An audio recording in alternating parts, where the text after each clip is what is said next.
Hey, you're listening to Night Tide. Tonight, I'll explore one of the quietest and most consequential questions a person can sit with. What happens to a life that is organized from the beginning around other people? Not as an accident, not temporarily, as a governing principle. This isn't a question with a clean answer, and I won't be offering one. What I will do is press on it until it starts to reveal what it's actually made of.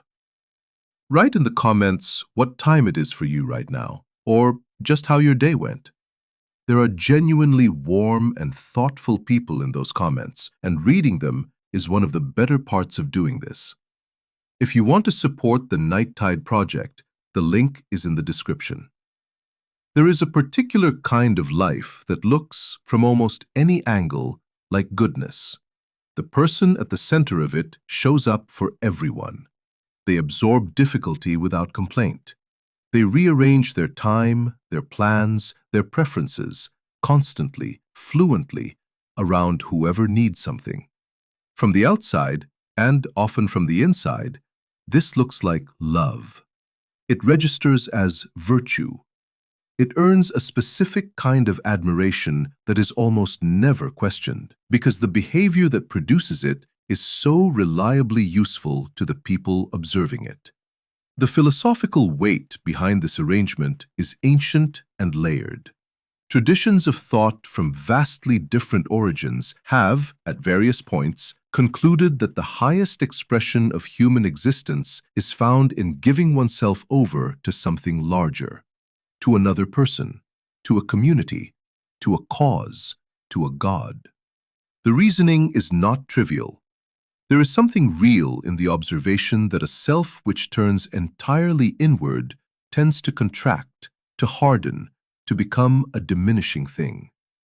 The act of orienting outward, toward the needs of others, toward something that outlasts your own comfort, can produce coherence, meaning, and a kind of dignity that purely self-directed living often fails to reach.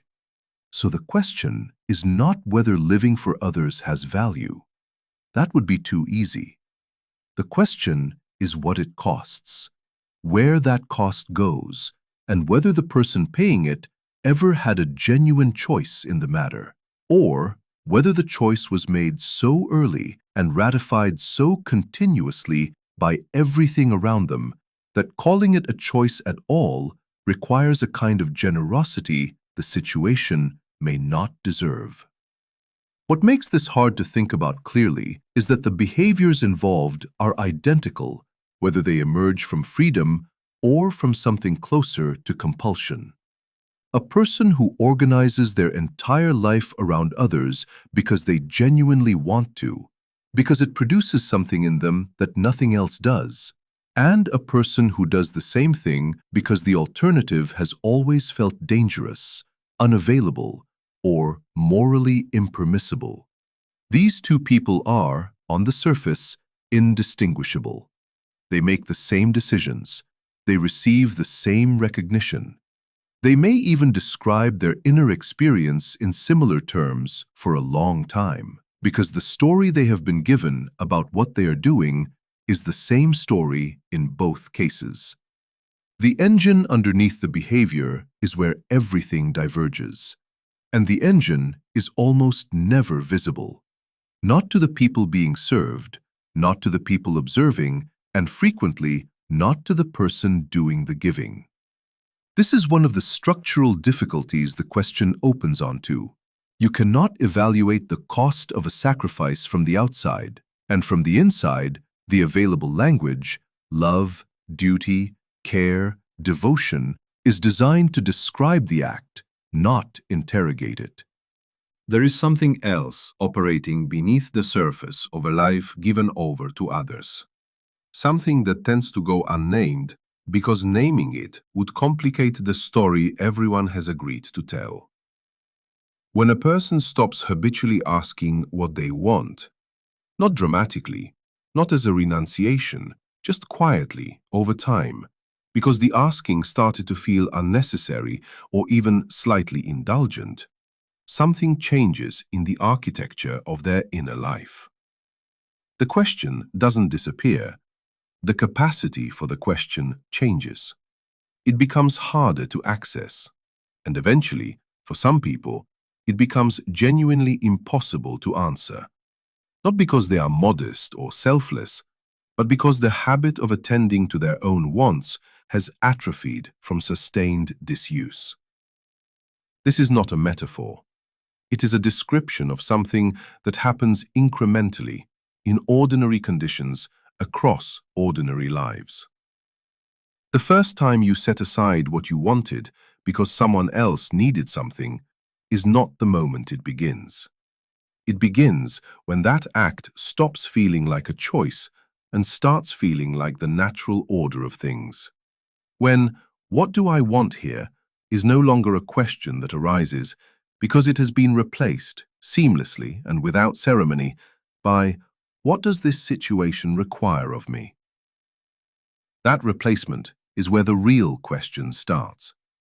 Because a life organized around what situations require of you is stable in a particular way. It has direction. It has purpose. It is, in many respects, easier to inhabit than a life that keeps returning to the unresolved matter of what you yourself are for. The problem is not that it feels bad. Often it does not. The problem is what it is quietly building, or quietly preventing from being built, over years and decades, in the space where a self might otherwise have formed. You may already know someone whose life looks like this. You may recognize it in yourself, at least in partial form. The recognition tends to arrive not as a dramatic revelation, but as a low-grade unease, a moment when you realize you genuinely do not know what you would choose if the choosing were entirely up to you. That unease is not a problem to be solved. It is a pressure, and it is the pressure this question is designed to hold. The first act of living for others is almost never experienced as a surrender. It arrives as something that feels like its opposite: clarity, purpose, the satisfaction of being genuinely needed. You give something up, and in its place comes a sense of rightness that is difficult to distinguish from meaning. The trade feels equitable, even generous. What you are actually trading in that first act is not time or energy or comfort. It is a habit, the habit of asking. The asking is quiet, almost invisible in daily life. A small interior motion you make before deciding what you want, where you want to go, what matters to you in this specific moment. It does not feel like a philosophical act. It feels like nothing at all, which is exactly how habits feel when they are intact.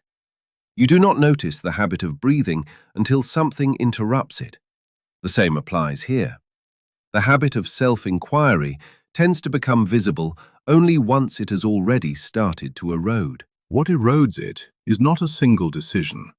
It is repetition under a particular kind of pressure: social, emotional, relational. Where the habit of asking what you want begins to feel not just unnecessary, but vaguely inappropriate. The person who consistently puts others' needs ahead of their own starts, over time, to receive something for this: recognition, warmth, the specific comfort of being considered reliable and good. The interior question, "What do I want?" starts to produce a mild dissonance against that background of received approval. Asking it begins to feel like a disruption, and so you ask it less, and then less than that. This is not weakness. The mechanism is not personal failing. It is something closer to adaptation. The habit recedes because the conditions that would sustain it are no longer being met.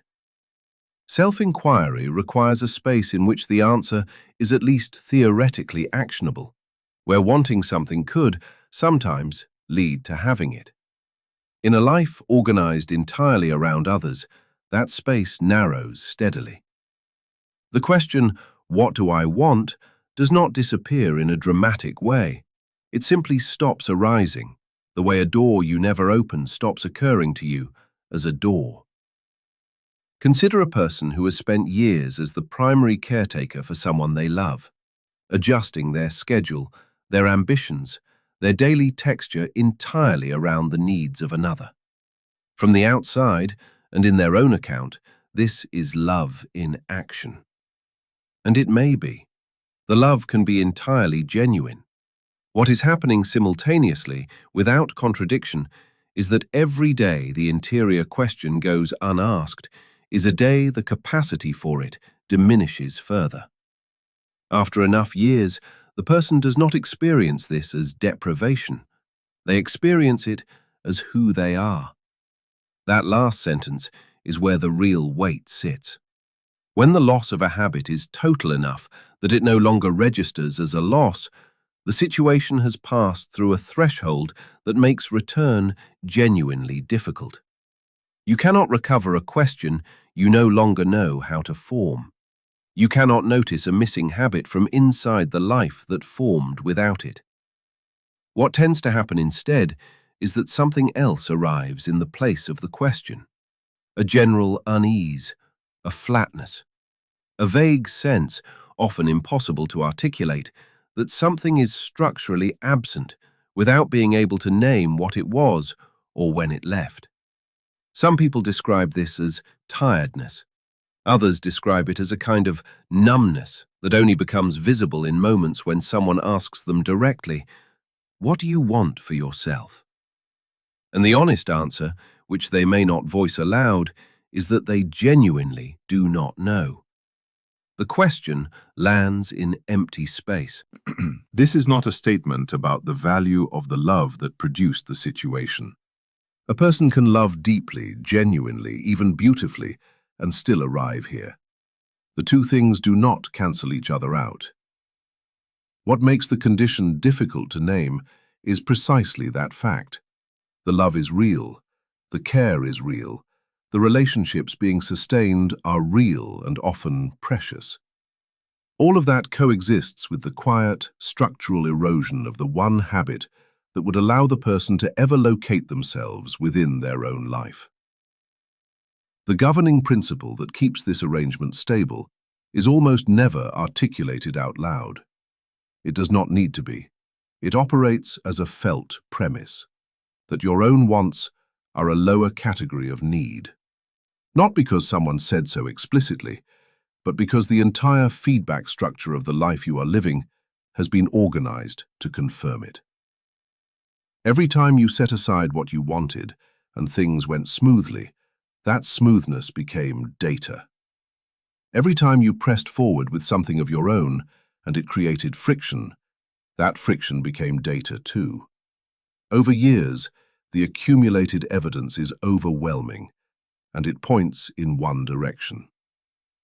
What you have built, without meaning to, is a life in which the absence of self-inquiry is not experienced as a wound, but as a solution. The question that should be unsettling is this: a solution to what? And the honest answer is that it solved the problem of conflict, of disappointment, of the specific kind of exposure that comes with wanting something clearly and risking that the want will go unmet.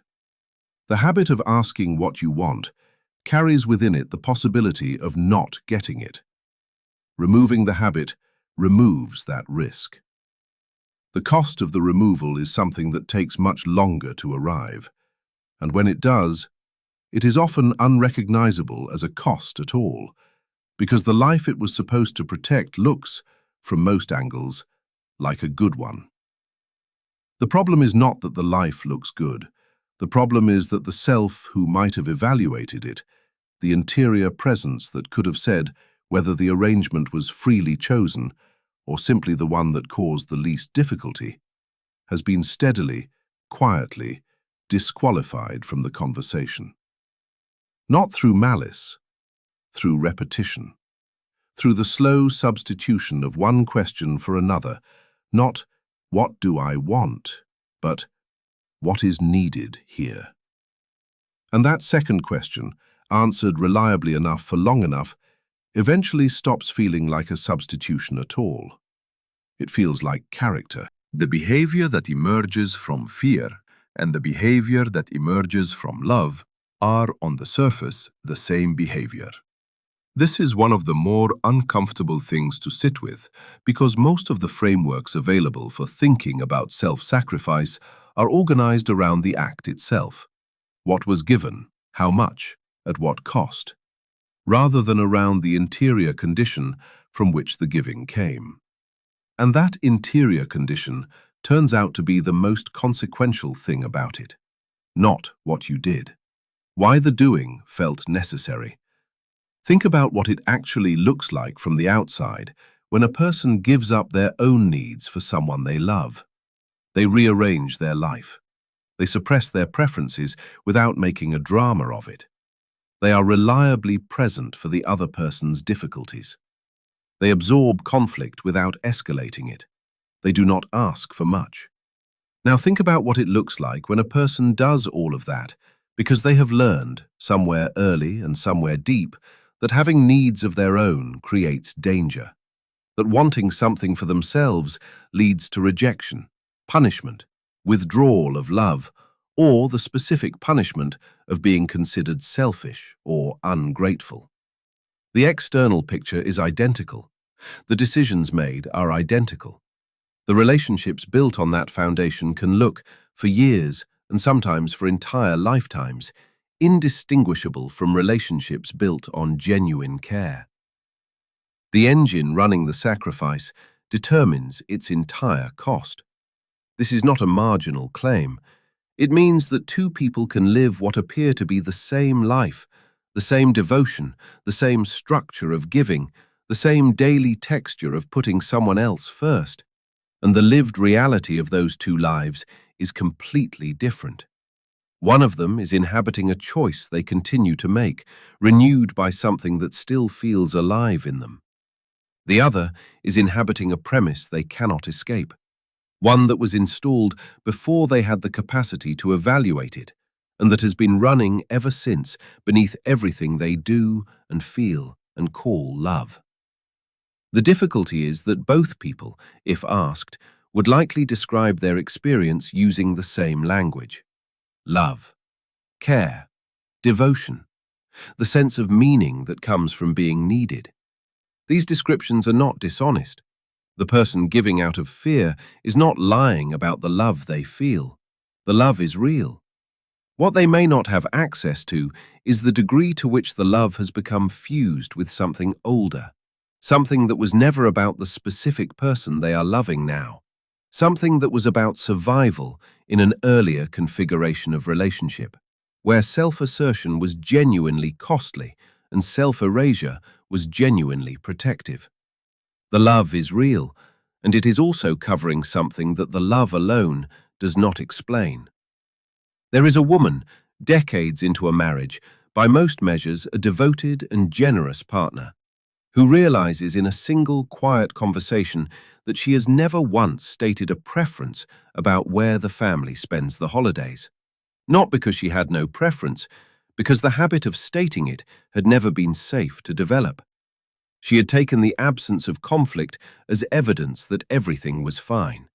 She had not noticed that the absence of conflict was also the absence of her. That kind of realization tends not to arrive as an accusation. It arrives as an observation about shape, about the shape of a life that has been organized so thoroughly around avoiding friction that the person living it has become difficult to locate within it. And this is where the criterion that should govern how we think about sacrifice comes into focus. The relevant question is not whether the sacrifice produced good outcomes for the people it served. It may well have. The question is whether it was made from a place in the person that could freely say no, and whether that place was ever real or was foreclosed long before the sacrifice in question was ever asked of them.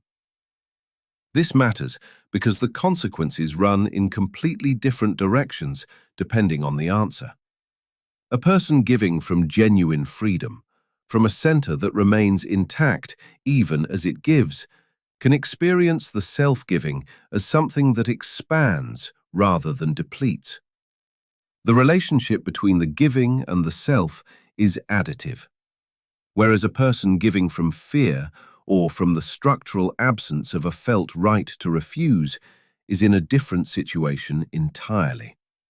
Every act of giving confirms the underlying premise that their own desires are a lower category, that taking up space is dangerous, that being needed is the closest available approximation of being safe.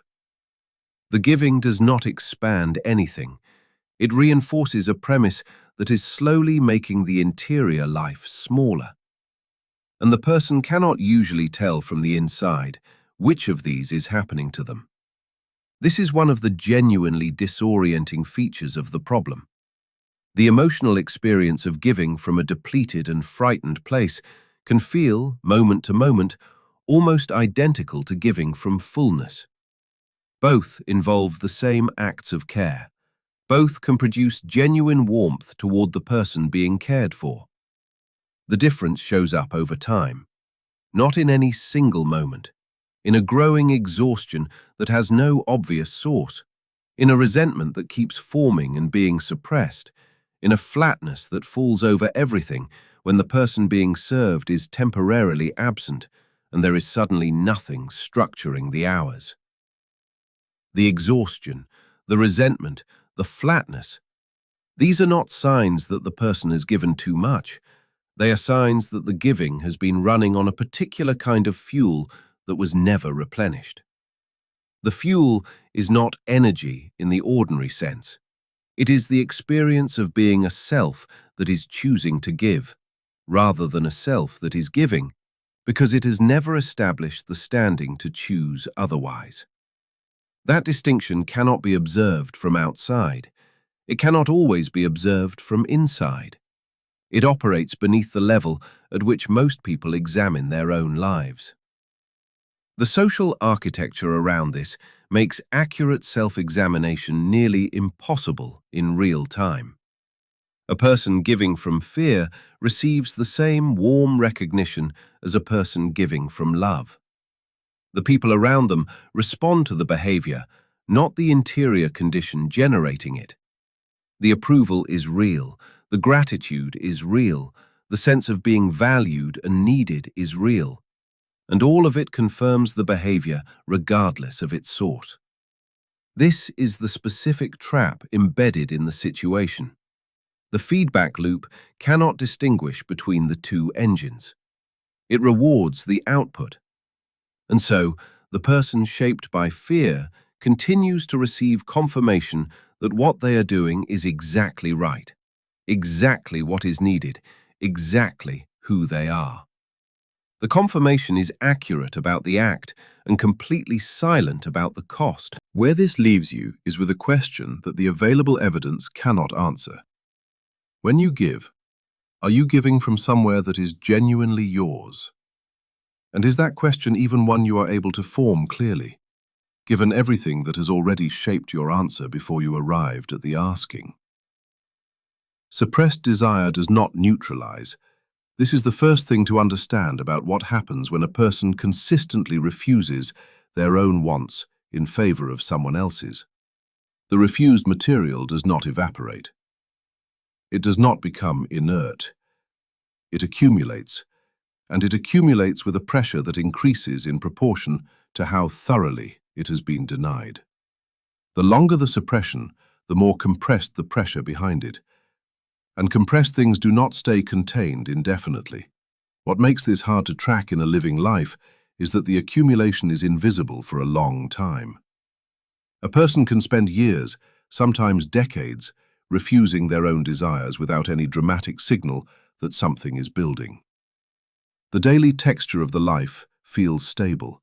The relationships feel intact. The person appears, to those around them and often to themselves, to be functioning well, perhaps even admirably. What is being hidden is not hidden through deliberate concealment. It is hidden because the person has become genuinely skilled at not attending to it. The habit of not attending to desire becomes its own kind of competence, and competence tends to obscure the cost of the effort required to maintain it. The pressure does find exits. They are rarely the exits you would choose if you could choose them. One common path is resentment, not the sharp, declarable kind that arrives with a clear object and a clear cause, but a diffuse and ambient kind that settles over the relationships it was meant to protect. The person does not usually experience it as resentment toward the people they love. They experience it as tiredness or irritability without a named source, or a particular flatness that descends in the moments when they are most clearly needed. What is actually happening is that the suppressed desire is returning through the most available channel, which is the relationship in which it was suppressed. The very people who were supposed to benefit from the sacrifice end up carrying the residue of it. There is a mechanism here worth tracing carefully. Every time a desire is refused in service of someone else, the refusal is absorbed into the relationship as an invisible transaction. The person doing the refusing does not announce it, does not always consciously register it, but the refusal is nonetheless present in the relational field as something given and not acknowledged. Over time, these invisible transactions accumulate into a structure that neither person can see clearly, but that both people feel. The one who has been giving feels, vaguely, that something is owed, not necessarily in the form of a specific repayment, but in the more diffuse form of being understood, or being recognized, or being allowed to take up space without explanation. The one who has been receiving often feels, equally vaguely, a kind of weight, a sense that the relationship carries more than its declared content, that something is always slightly off, that the warmth arriving from the other person has an undertone they cannot identify. This is why the consequences travel.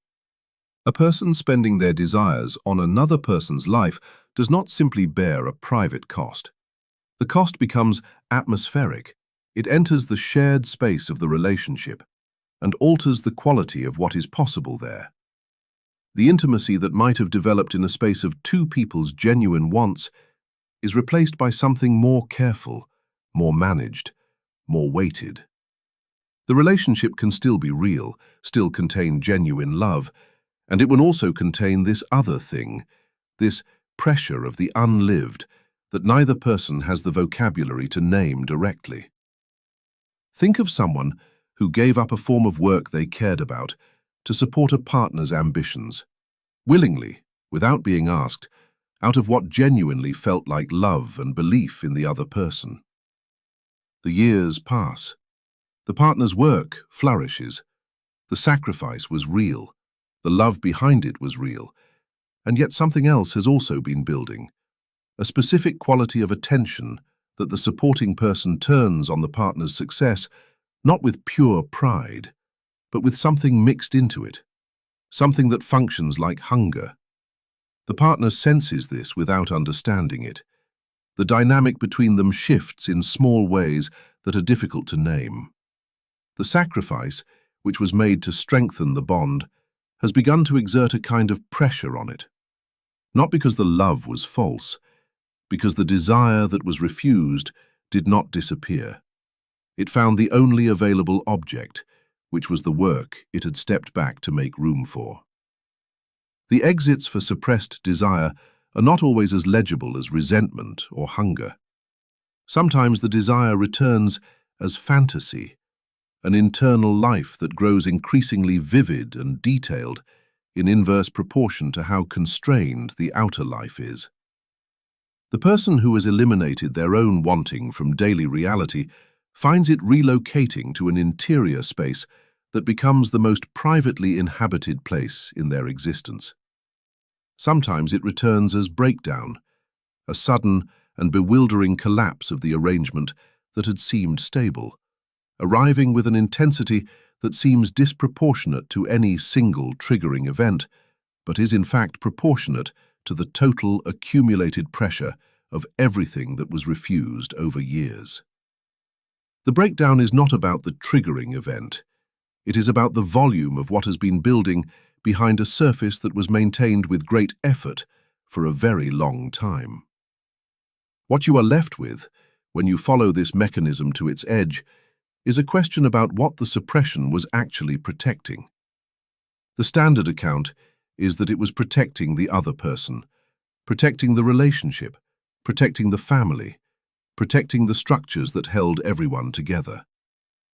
And it may genuinely have been doing that. The structural question is whether those structures can hold indefinitely under the pressure of an unlived life, or whether they were always going to be the eventual site where that pressure found its exit. A life organized around the prevention of one kind of disruption does not prevent disruption. It changes its form and delays its arrival. The desire that was refused is also, in a precise sense, information. It was information about who the person was, what they valued, what drew them, where their energy was naturally directed before the direction was overridden. When that information is systematically excluded from the decisions shaping a life, the life is being built with an incomplete map. The territory that is excluded from the map does not cease to exist. It becomes the part of the terrain the person can no longer navigate, not because it is gone, but because they have lost the practice of finding their way there. And the people who were supposed to benefit from the sacrifice end up living in a relationship with someone who is, in a sense, partially absent. The part of the person that was refused keeps not being there, and people who love someone notice absence even when they cannot name it, even when the person present is devoted and attentive and clearly trying. The trying is visible. What is also visible, in the way things become visible over time rather than in any single moment, is that something is missing from the trying. Some quality of aliveness that would come from a person who was also, somewhere in the arrangement, getting to be themselves. This is what makes the claim precise rather than sentimental. The suppression does not protect the relationships it was designed to protect. It deforms them, not through malice, not through failure, but through the simple structural reality that a pressure which cannot discharge directly will discharge indirectly, through the very people, the very connections, the very love that was offered as the reason for the suppression in the first place. Identity is not an object you carry with you. It is not a possession that can be stored safely somewhere while you attend to other things. It is a process, and like any process, it depends on conditions in order to continue. When those conditions are removed, the process does not pause. It degrades. The specific condition identity depends on is friction, not conflict in the destructive sense, not opposition for its own sake, but the ordinary friction of wanting something, encountering resistance, and having to negotiate between what you want and what is possible. This negotiation is where a self gets made. You discover what you will hold on to and what you will release. You find where your preferences have genuine depth and where they were more casual than you realized. You develop a sense of what you are willing to pay for and what you are not. None of this happens in the abstract. It happens in the repeated, ordinary collision between your wanting and the world's particular arrangements. A life organized entirely around others systematically removes this friction. Not all at once, not dramatically, but through a gradual redistribution of what the days are organized around. When someone else's needs consistently take precedence over your own, when your preferences are the ones that yield in every negotiation, when the habit of overriding yourself becomes fluent enough that you stop registering the override, you are no longer encountering the friction through which identity forms. The collisions stop. And without the collisions, the process stops producing anything. What happens in that absence is not simply stasis. The formation of identity does not quietly pause and wait for better conditions. It inverts. Instead of a process of discovering what you are through what you want, you begin a process of discovering what you are through what you are for. Usefulness becomes the organizing principle of selfhood. The self that develops under these conditions is real. It functions. It has characteristics. It can be deeply felt. But it has been built entirely from the outside in, from the requirements of others, rather than from the internal friction of preference and resistance. It is a self whose architecture is entirely relational, which sounds generous until you realize that architecture built entirely from the outside has no load-bearing interior structure. Consider someone who, across the first 2 decades of adult life, makes every significant decision by working outward from what the people around them need.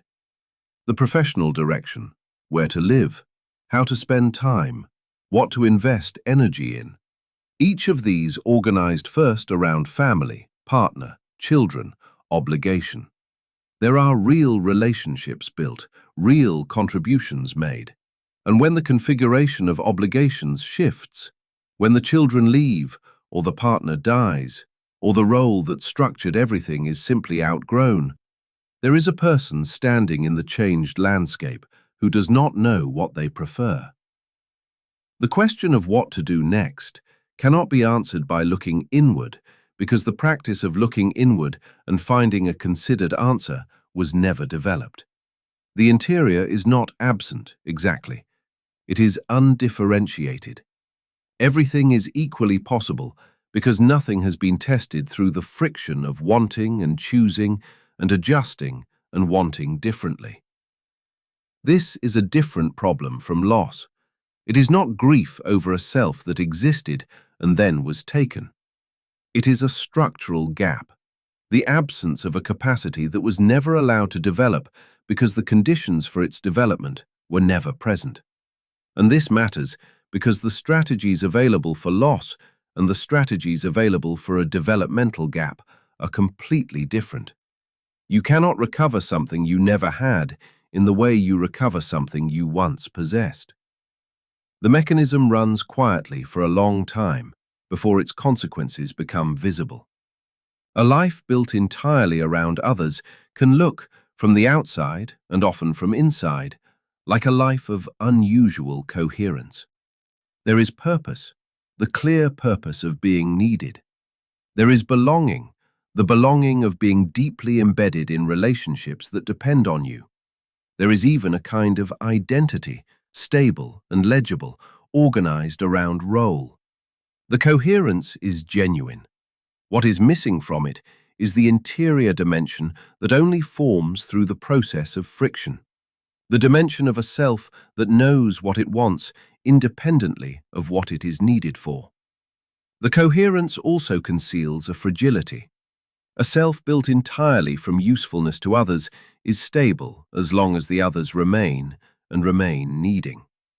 Change the external configuration through any of the ordinary changes a life contains, and the coherence has nothing to draw on from inside.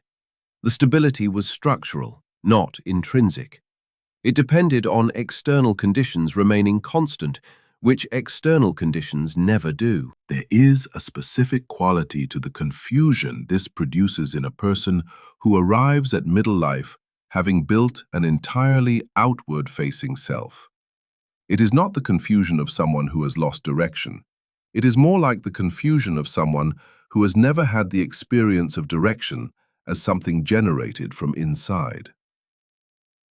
The question of what you want feels genuinely unanswerable, not because you are too depleted to answer it, but because the question requires a kind of self-knowledge that was never accumulated. You would need decades of small frictions, small choices, small discoveries about your own preferences to answer it. And those decades were spent in a different direction. Wanting something, meeting the world's resistance, adjusting, wanting differently. This sequence does not sound like the foundation of anything important.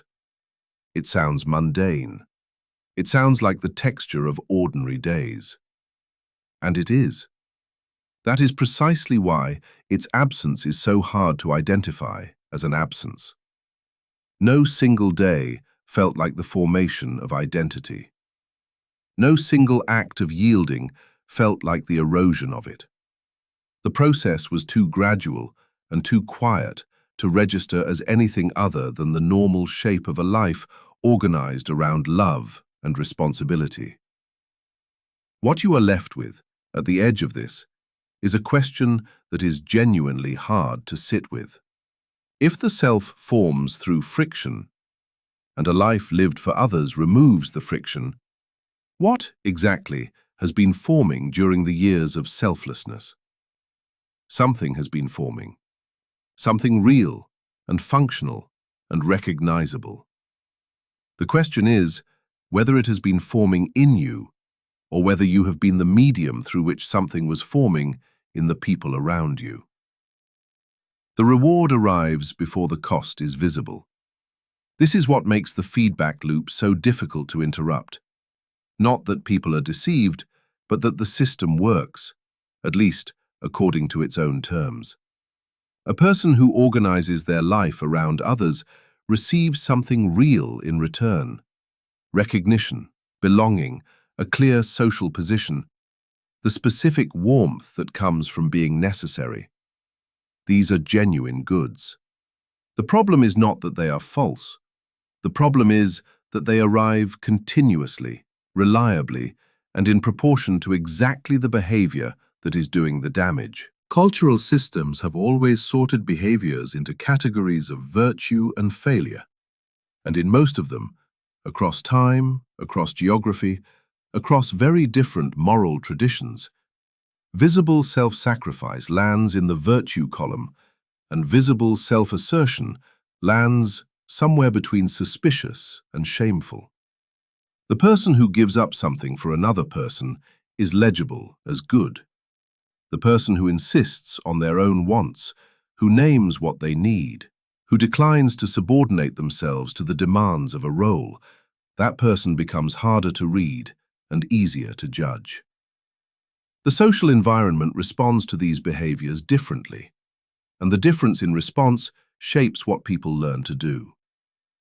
What this means in practice is that the person living for others is receiving constant positive signal for a pattern that may be eroding the very thing that would allow them to evaluate the pattern accurately. Every acknowledgement of their selflessness reinforces it. Every moment they are praised for their sacrifice makes the sacrifice feel more like a choice and less like a groove they are deepening. The reinforcement does not just reward the behavior, it makes the behavior feel like character, like who you are. At that point, stepping back from the behavior stops feeling like a correction and starts feeling like a betrayal of yourself. A woman who spends the central years of her life subordinating her professional ambitions to the needs of her family and is consistently described by everyone around her, warmly, genuinely, as devoted, as the one who holds everything together, is not being manipulated in any simple sense. She may be receiving real love.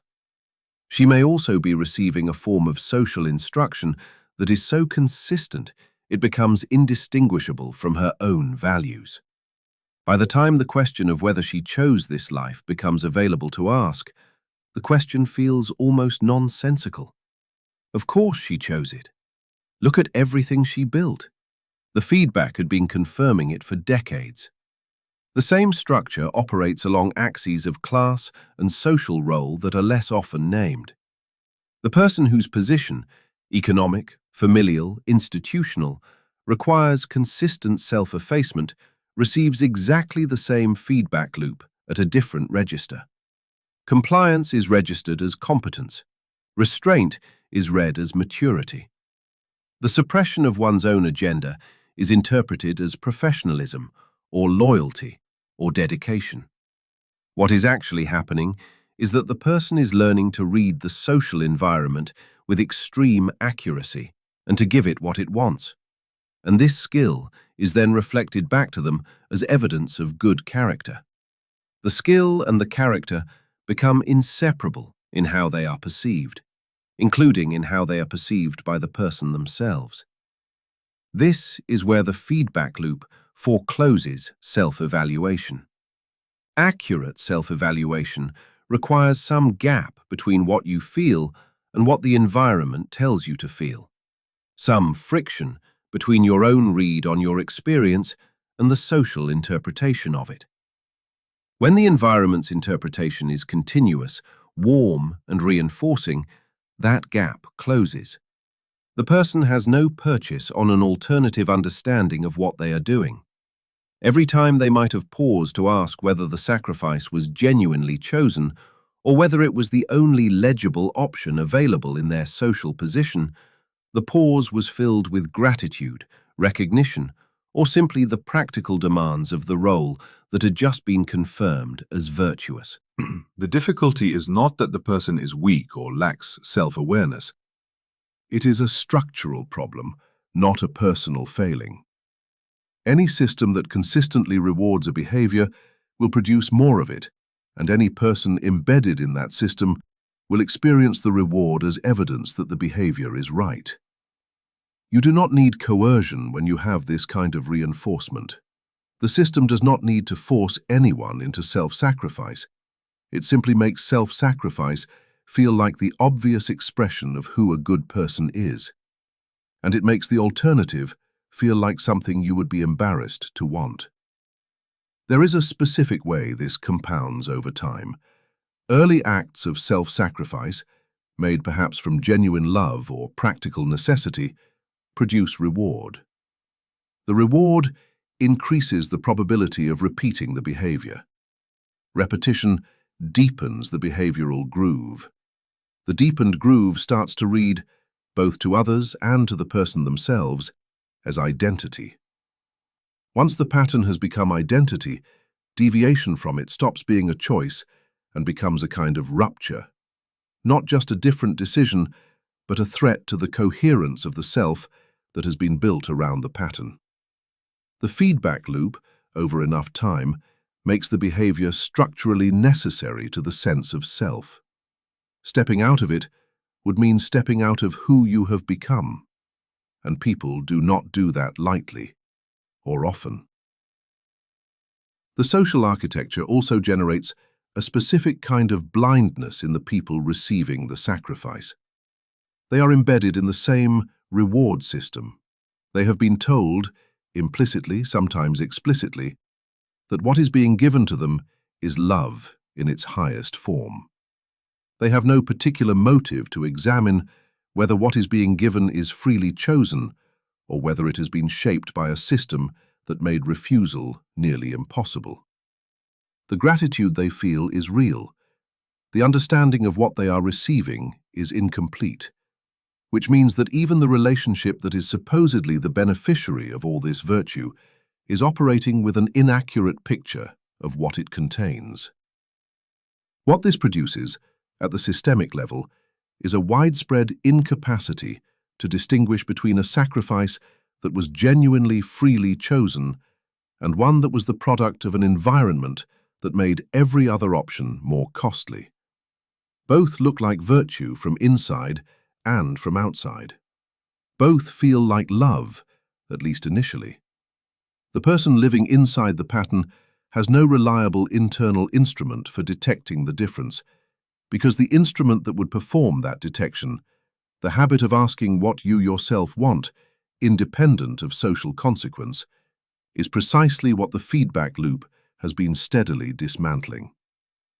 You can spend years, potentially a whole life, receiving confirmation that your way of being is good and right and admirable, and never arrive at the question of whether the goodness was yours to give or whether it was extracted by a system that needed it from you and built the conditions to make you offer it willingly.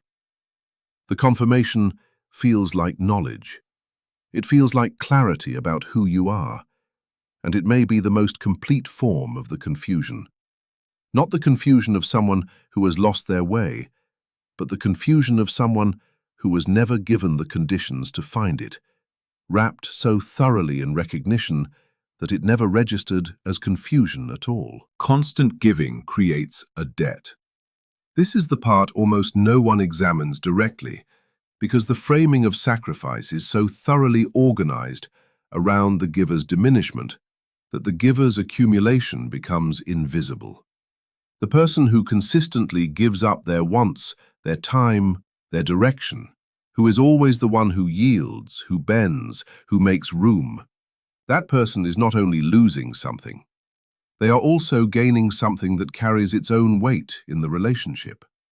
They are accumulating a claim. The claim is not usually spoken. It does not need to be. It operates through the simple arithmetic of imbalance. When one person gives continuously and another receives continuously, the receiver begins to exist in a position that has no clean exit. They owe something that was never quantified and was never asked for, which means it can never be repaid by ordinary means. An acknowledged debt can be discharged. An unacknowledged one accumulates interest indefinitely. The receiver knows at some level that may never be fully surfaced that they are in a relationship structured around what they have been given, and the knowledge shapes what they can say, what they can refuse, what they can ask for, and how large a self they are permitted to present. This is the structural mechanism beneath the most devoted forms of self-giving. The power does not sit where it appears to sit. The person who describes themselves as nothing, who insists they want only the other person's happiness, who takes up less and less space as proof of their love, that person is, in structural terms, the one around whom everything is organized. Every arrangement has been shaped by their sacrifice. Every relationship in the household, or the organization, or the family has been configured by the fact of their giving. This is not dominance in any ordinary sense, but it is a form of centrality that is the more powerful for being deniable. You cannot challenge a claim that has never been made. You cannot negotiate with a debt that was never named. The mechanism produces something specific in the person receiving the sacrifice, a kind of constriction. The receiver feels the weight of what has been given without having the language or the social permission to name it as weight. Gratitude and obligation share a texture, and in long relationships built on structural imbalance, they become increasingly difficult to distinguish from each other. The person who has been receiving selfless devotion for years may find that their love has become inseparable from a low-level guilt they cannot explain, a restraint they cannot fully justify, an inability to disappoint that functions like a wall around what they can want. They are not being consciously manipulated, but the structure has produced in them a version of captivity nonetheless. What is striking about this is how fully it contradicts the logic the sacrifice was operating under.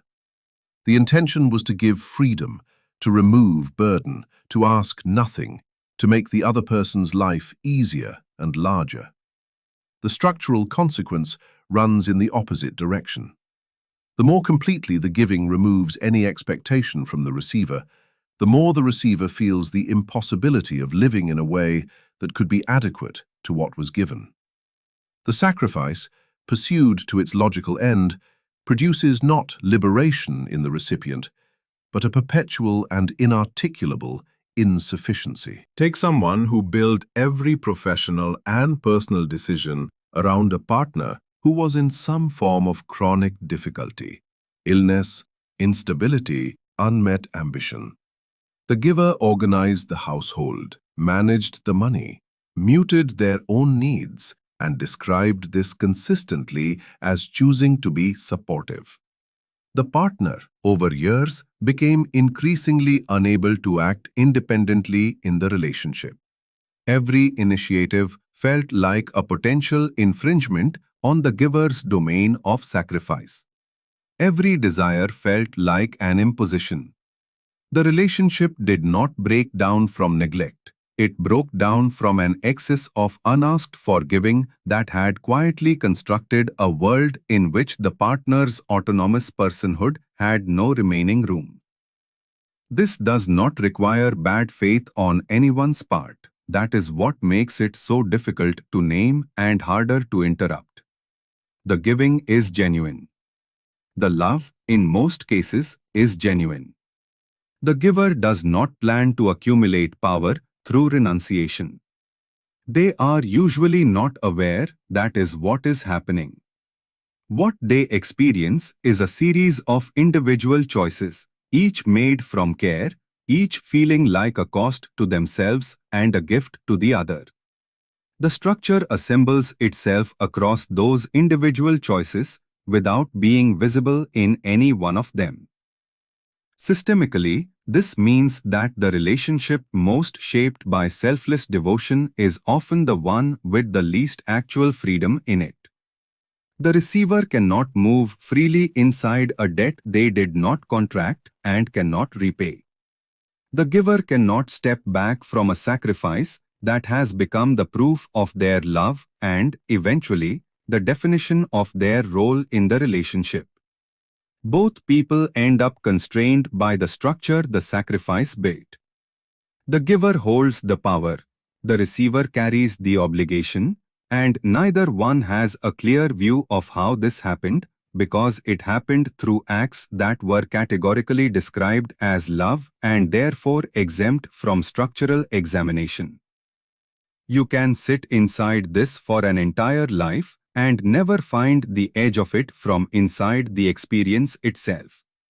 The giver feels the loss without identifying the gain. The receiver feels the weight without naming it as weight. The relationship functions, sometimes well, sometimes with a quality of muffled suffocation, and neither person has the vantage point to see the architecture because both are inside it, using the same language to describe what is happening, and that language was built to describe love, not power.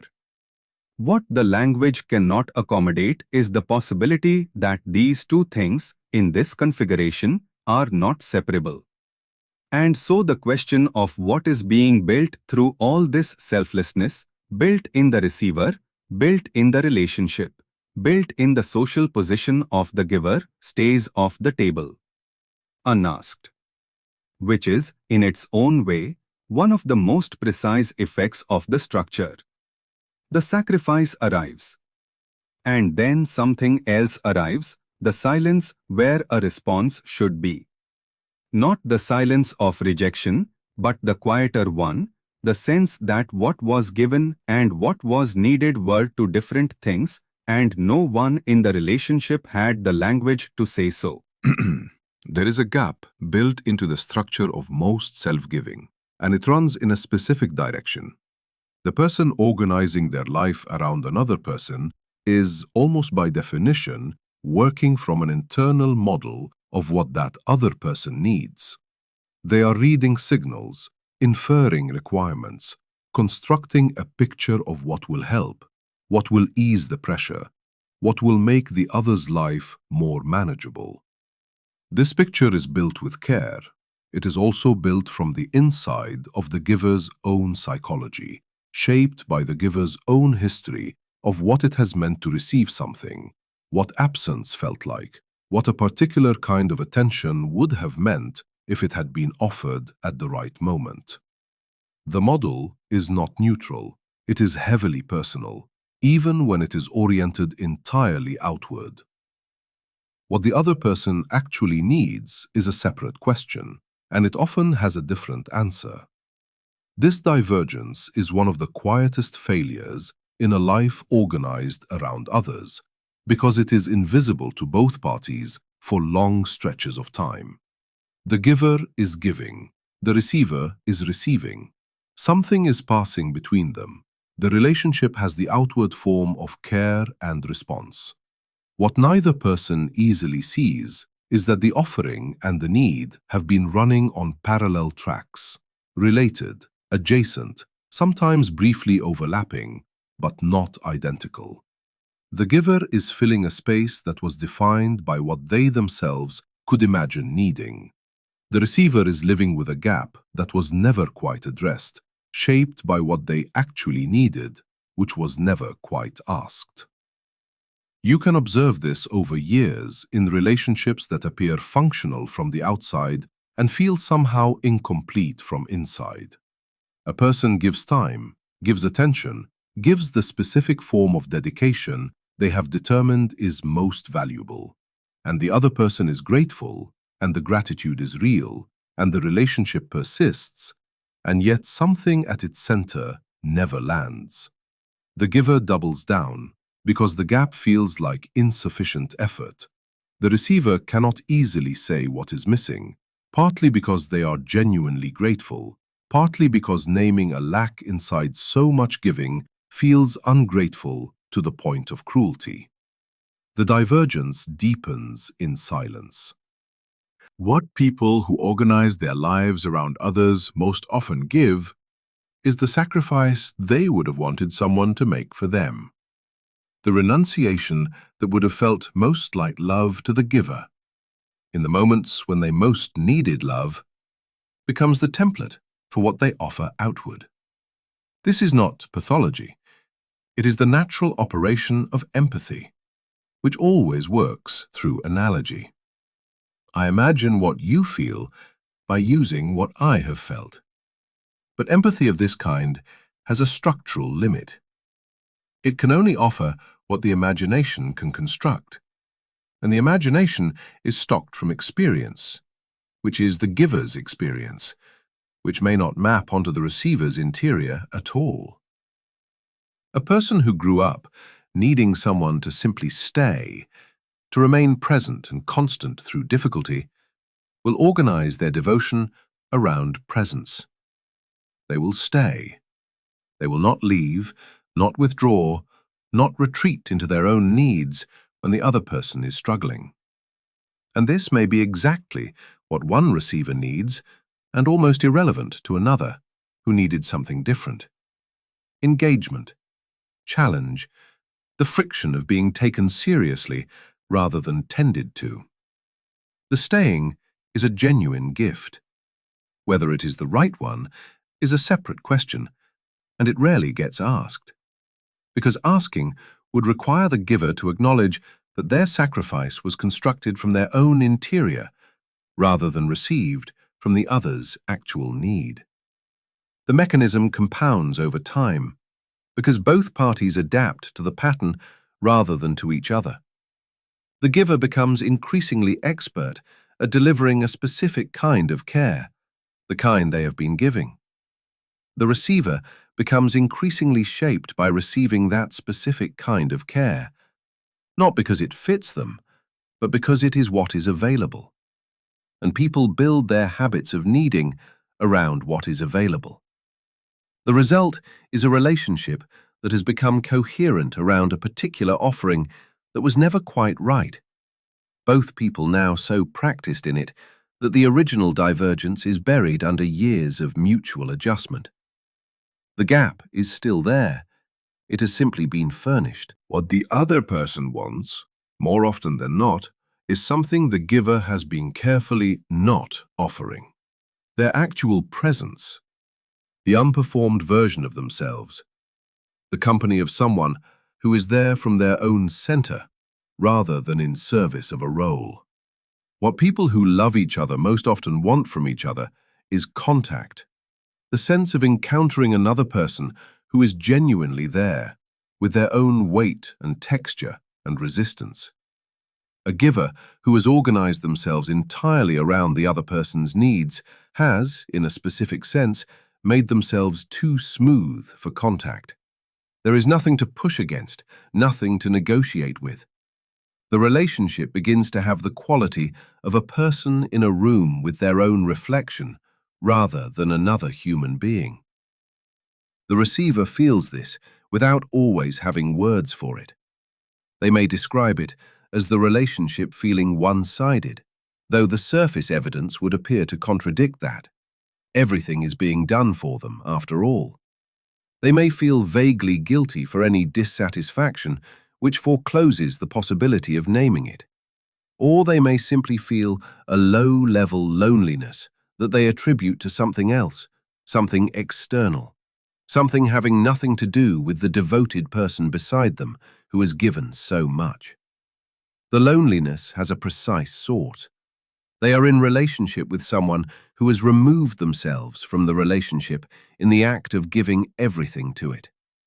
The presence that would make relationship possible, the giver's actual selfhood with its own desires and limits and particularities, has been replaced by a function. This is where the divergence between offering and reception takes on its full weight. The sacrifice that was supposed to serve the other person has, over time, removed from the relationship exactly what the other person needed. And the giver, who organized everything around the other's needs, is in no position to see this, because seeing it would require asking what the other person actually needs, which would require the kind of honest inquiry that was abandoned early, when the governing premise became that the giver's role was to give and the other's role was to receive what was given. What remains unresolved is this. Even if the giver could see the gap clearly, the act of closing it would require them to do something that the whole structure of the relationship has made almost impossible. They would have to want something. They would have to be something, not in service of the other, but prior to the other, in their own right, with a self specific enough to offer something genuinely other than what the receiver already has. And that self, if it was ever there, has been organized away. The relationship is now the only place the giver exists. Asking it to accommodate a version of the giver that has never been inside it is not a small adjustment. It is a different relationship entirely, which means the divergence, once it reaches that depth, is no longer a communication problem. It is an architectural one. There is a particular kind of stability that a borrowed identity produces, and it can last for decades before anything disturbs it. The self that defines itself entirely through usefulness, to a person, to a family, to an institution, is not a weak self in any obvious way. It has coherence. It has purpose. It generates its own momentum. A person who knows exactly who they are, because they know exactly what they do and who they do it for, can function with considerable confidence, even a kind of fluency that people around them might read as groundedness. The question of what they want never comes up, because it has been displaced by the more stable question of what is needed. For a long stretch of a life, this can feel like a solution, and in certain external terms, it is. The person organized around usefulness does not suffer the particular anxiety of those who are still searching for a purpose. They have one, and it is daily, and it is confirmed by the responses of the people around them.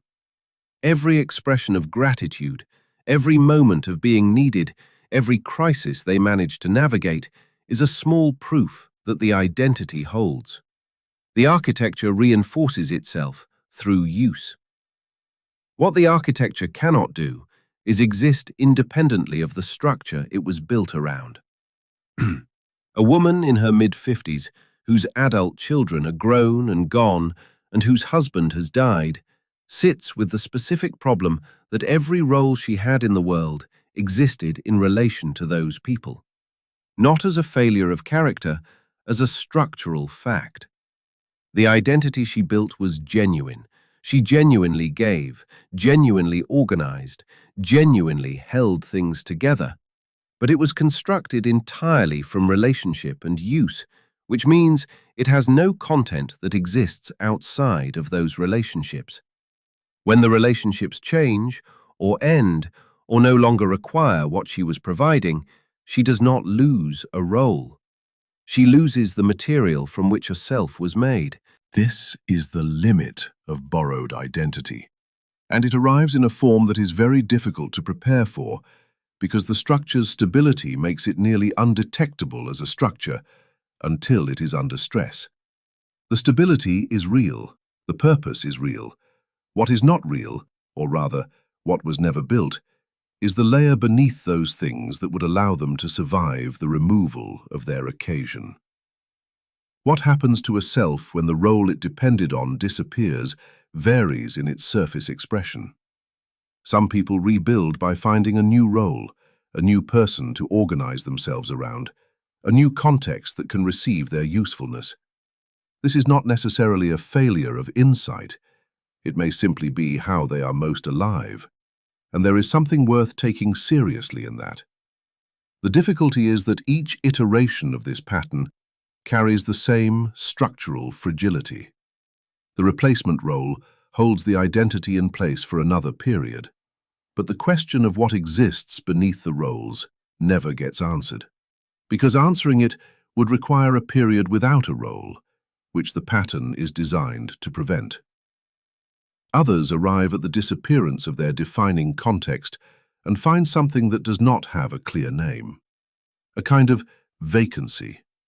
Not depression in any clinical sense, though it can be read that way. More precisely, the experience of being unconfirmed, of reaching for the usual feedback and finding it absent, reaching for the usual sense of purpose and finding nothing generating it from inside. The feedback had been external for so long that the internal mechanism for producing it had never developed, or had atrophied early.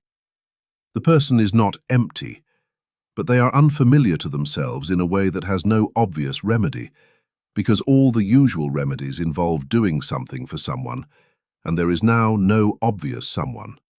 And doing it for a stranger produces nothing, because the identity was tied to specific relationships, specific faces, specific contexts of being needed.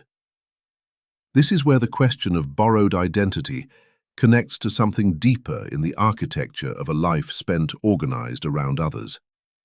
The issue is not only that the self becomes dependent on external confirmation, it is that the processes through which a self develops in relation to its own desires, wanting something, being frustrated, adjusting, wanting differently, discovering through the friction of pursuit what one actually values, those processes were bypassed. A life given over entirely to others replaces that friction with service. The feedback loop runs outward instead of inward. And a feedback loop that runs exclusively outward cannot build anything inward, because it was never designed to. You arrive at midlife or later with decades of genuine dedication behind you, and the question of what you would do if there were no one to do it for is not a small question about preference. It is an unanswerable one, because the person who would have known the answer was never developed. The self that might have formed through the friction of its own choices, its own refused compromises, its own encountered limits, never accumulated that material. What accumulated instead was a history of what others needed, and how well those needs were met. This is not nothing. It is, in fact, a great deal. But it is not the same as knowing what you are when there is no one watching, no one needing, no function to be performed. The cruelty of this, if that is the right word, is that the person who has organized themselves this thoroughly around others often has a very sophisticated model of human need. They understand what people require, how to read distress, how to offer what is useful at the right moment. They may be exceptionally perceptive about other people's interior lives, and they can be almost entirely opaque to themselves. The skill that was developed most completely is precisely the skill that was turned outward, and the interior it was turned away from remains, after all those years, genuinely unknown. There is a specific way this unknownness presents. When someone who has lived this way is asked, in whatever form the question takes, what they would do with their life if they could choose freely, they frequently answer with a version of usefulness. They would care for someone, they would support a cause, they would contribute. The answer sounds like value, and it may genuinely be value, but it can also be the only form of self-definition that is available to them, because it is the only form they have ever practiced. The question of what they would want for its own sake, pleasure, curiosity, beauty, experience without purpose, lands without a surface to grip. The self that would answer it was never given space to develop its own vocabulary. What remains after this is not a question about what the person should have done differently. That framing requires a vantage point no one has in real time. What remains is something more uncomfortable. The recognition that an identity built entirely from usefulness is, in a structural sense, always on loan. It belongs to the relationships that generate it. When those relationships change in ways that can no longer generate it, the identity does not transform. It finds that there was no remaining form beneath it that belonged to the person alone. And that absence, quiet, unspectacular, never announced, is one of the costs that does not show up in any accounting of what was given. The moral case for living your life in service of others is not a recent invention. It runs through the oldest frameworks humans have built for understanding what a good life looks like. Religious traditions that place self-renunciation at the center of spiritual practice, philosophical systems that locate the highest form of existence in dedication to something beyond the self, political theories that make collective welfare the measure against which individual desire is judged and usually found wanting. The weight of this inheritance is not trivial. It is not a collection of slogans. It is a body of thinking developed over centuries, elaborated by serious minds, and repeated across cultures with enough consistency to feel like it must be pointing at something true. And in some sense it is. The insight that a life organized entirely around personal satisfaction tends to produce a particular kind of poverty, relational, moral, experiential, has been arrived at independently by too many different traditions to be dismissed. The observation that something in human existence requires being genuinely invested in something beyond the self, genuinely bound to other people, genuinely willing to pay costs for things that do not immediately return to you. That observation has fought.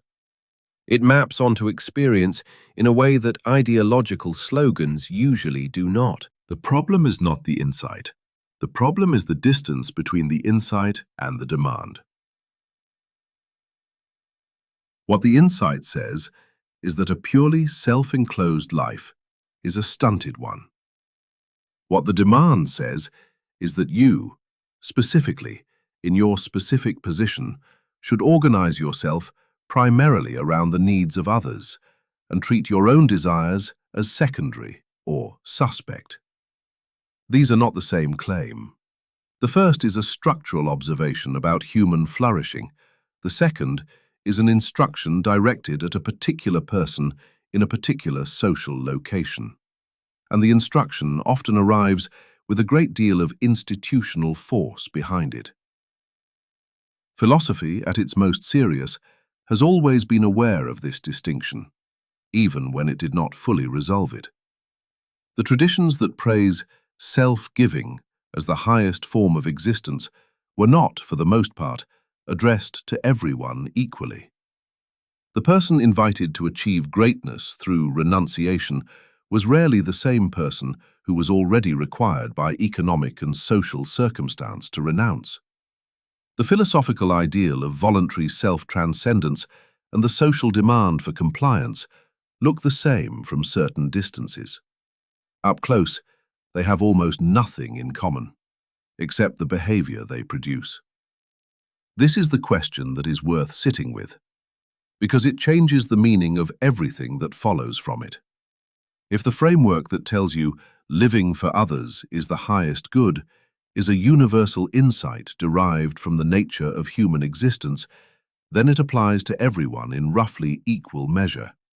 And the call to organize your life around others is genuinely an invitation to something worth doing.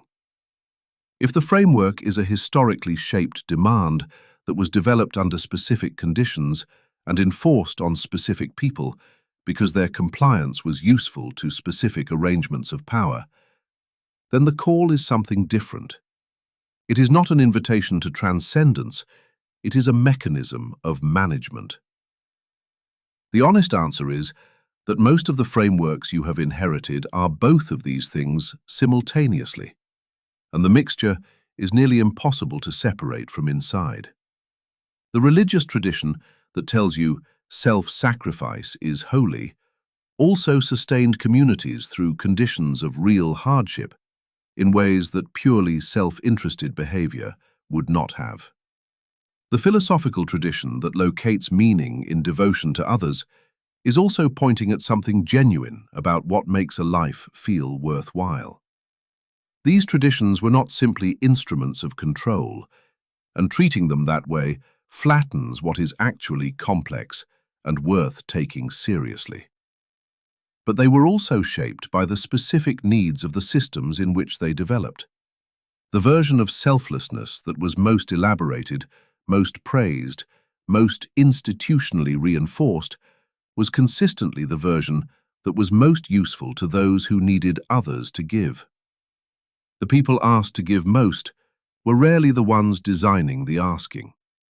And the framework that made the giving feel noble, necessary, cosmically significant, that framework arrived through channels that also had strong interests in the giving continuing. You are not going to untangle this by thinking carefully about it for an afternoon. The strands are too interwoven, the stakes too personal, the pressure too continuous. What you can do is recognize that the framework you received about what a life is for, what makes it meaningful, what obligation looks like, what the correct distribution of attention between your own needs and others' needs should be, came from somewhere. It was built by people, in conditions, with interests. It was handed to you before you had the standing to evaluate it. And the fact that it contains genuine wisdom does not mean it was designed primarily with your flourishing in mind. This is what makes the question of whether living for others is universal truth or historically useful demand so difficult to resolve. The answer is not one or the other. The demand has been embedded inside a genuine truth, and the genuine truth has been used to make the demand feel unanswerable. When something is structured that way, when the insight and the instruction arrive fused together, when questioning the instruction feels like rejecting the insight, you are in the presence of a system that was built to be very hard to examine from the inside. Most people who have organized their lives around others did not choose a philosophical position. They responded to a pressure that arrived long before they had a philosophy. The pressure told them, in ways that were sometimes explicit and more often atmospheric, that their desires were less legitimate than others, that their role was to provide rather than to claim, that the expression of personal want was a form of selfishness that would cost them something essential: love, belonging, the sense of being good. The philosophical framework that told them living for others was the highest form of existence arrived as confirmation of something they were already doing under duress. It did not create the behavior, it gave the behavior a moral architecture that made it harder to question.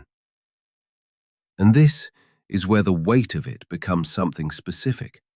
The question of whether the framework you inherited is true is not merely an intellectual question. It is a question about the grounds on which you have been evaluating yourself for years, possibly decades.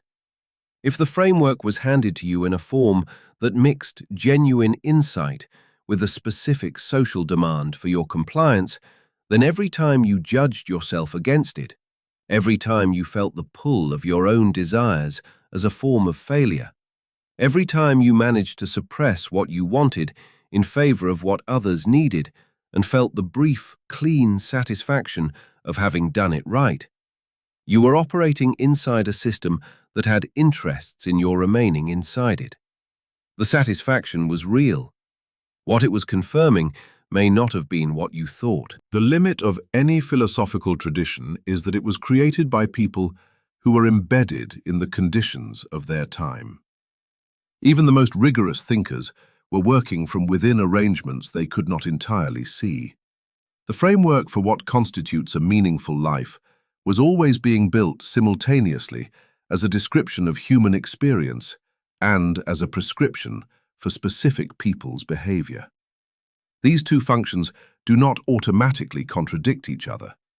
But when the description is used primarily to enforce the prescription, when the philosophical account of human flourishing is invoked most loudly, precisely in the direction of the people for whom compliance is most useful, the framework has become something that deserves more than reverence.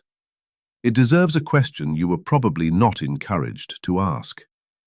Who benefits from the version of this idea that was given to you, and why was it given in exactly that form?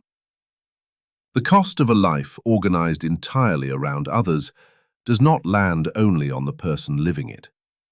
This is the part that tends to go unexamined, because the story of self-sacrifice is almost always told from the inside, from the perspective of what was given, what was endured, what was made possible by the giving.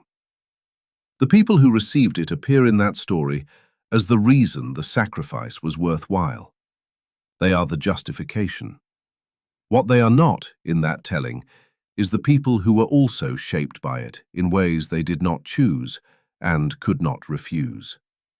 The children of someone who gave everything tend to grow up inside a particular atmospheric pressure. The parents' renunciation is not invisible to them. It is the defining condition of the household. They learn, through 1,000 small daily transmissions, that love looks like self-erasure, that care is demonstrated by the suspension of personal want, that someone who asks for something for themselves is being somehow less loving than someone who does not ask. These lessons arrive without words. They arrive as the texture of daily life, as the model of what an adult looks like, as the emotional grammar of the relationship. And they are absorbed before there is any capacity to evaluate them. What gets transmitted across this kind of relationship is not just a style of behavior. It is a premise about what selfhood costs. The child watching a parent who has systematically subordinated their own desires to the needs of the family is watching a live demonstration of the proposition that your own desires are the thing you give up to prove you love someone. This may never be stated. It may be contradicted verbally. "I want you to have everything I never had" is one of the most common formulations. But the contradiction between the stated wish and the enacted model is exactly the kind of gap that children close by trusting behavior over words. The words say one thing, the life in front of them says something else.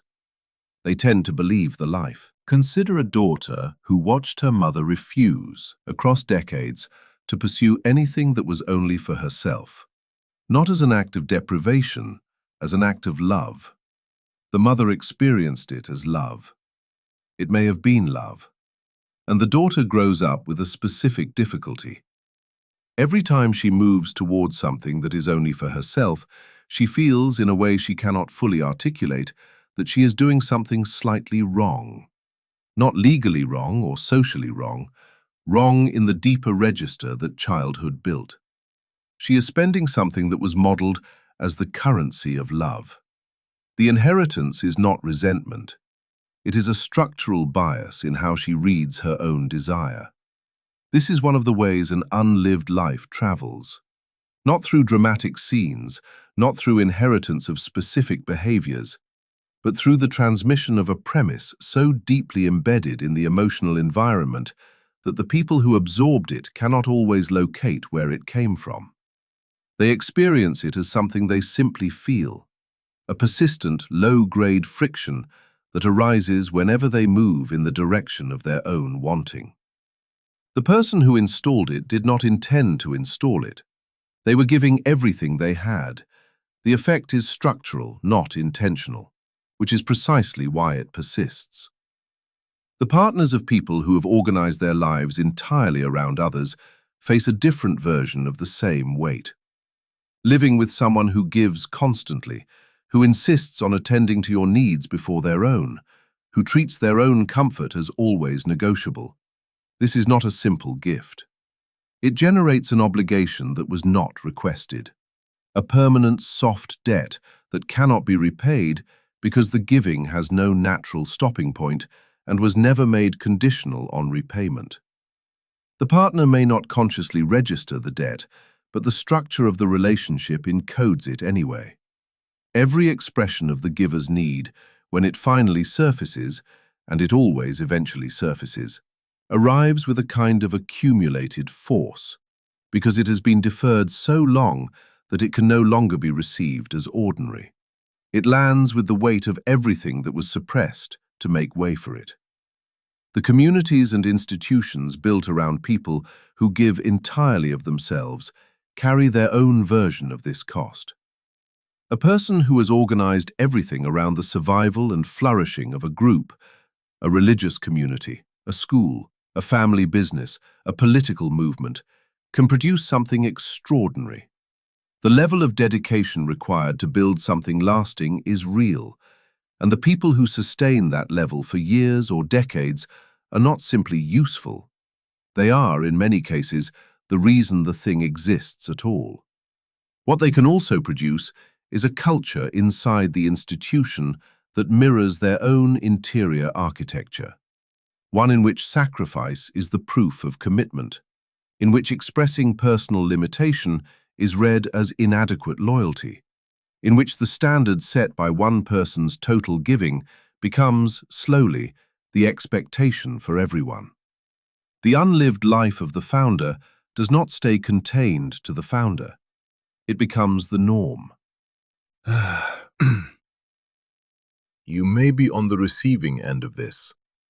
You may have grown up inside it, or entered it through a relationship, or found yourself working inside an institution built by someone whose capacity for self-sacrifice set a standard that was never meant to be normative, but became so anyway.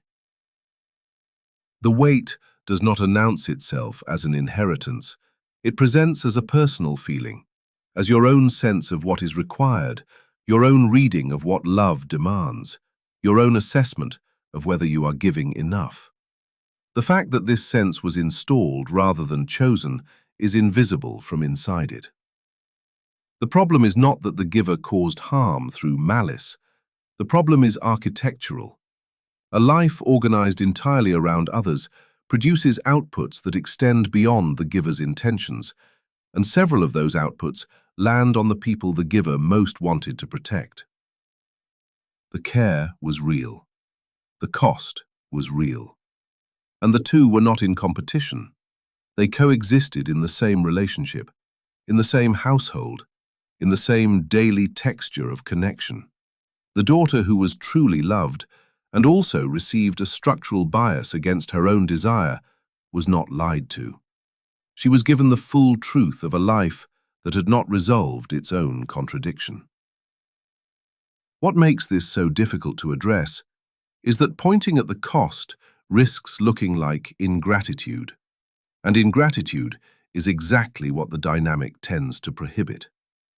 The person who was given everything by a self-sacrificing parent is not supposed to name what that sacrifice also did. The person who was loved by someone who gave endlessly is not supposed to notice that the endlessness had effects that were not entirely chosen or welcome. The social prohibition on naming the cost of someone else's sacrifice is very strong, because naming it sounds like criticism of the love, when it is actually a description of the structure. Love and structure are not the same thing, even when they occupy the same relationship. The irreversibility of what gets transmitted is the part that does not resolve. The daughter with the structural bias against her own desire can, with time and attention, begin to identify where it came from and make different choices. She does not simply undo the installation. She learns to act against a pull that remains. The partner who absorbed an unrequested debt may eventually name it and renegotiate the terms of exchange, But the renegotiation happens after years inside a structure that already shaped how both people read each other. The community built on a culture of total sacrifice may eventually develop norms that allow limitation to coexist with commitment. But the original template persists in the organization's memory and continues to exert pressure on everyone who enters it. The cost gets distributed. It does not get cancelled. Resentment is one of the most misread signals a person can experience. When it arrives, and in a life organized around others, it always eventually arrives. The interpretation that follows is almost automatic. Something was given that should not have been. The cost was too high. The other person took more than was fair. This is the conclusion that feels most logical because it preserves the structure of the sacrifice. It frames the problem as a matter of quantity. Too much was given. The solution, then, would be to give less. But the quantity was never the problem. What resentment is actually measuring has nothing to do with how much was offered. It measures the distance between what was given and what was chosen, between the act and the interior state from which the act came.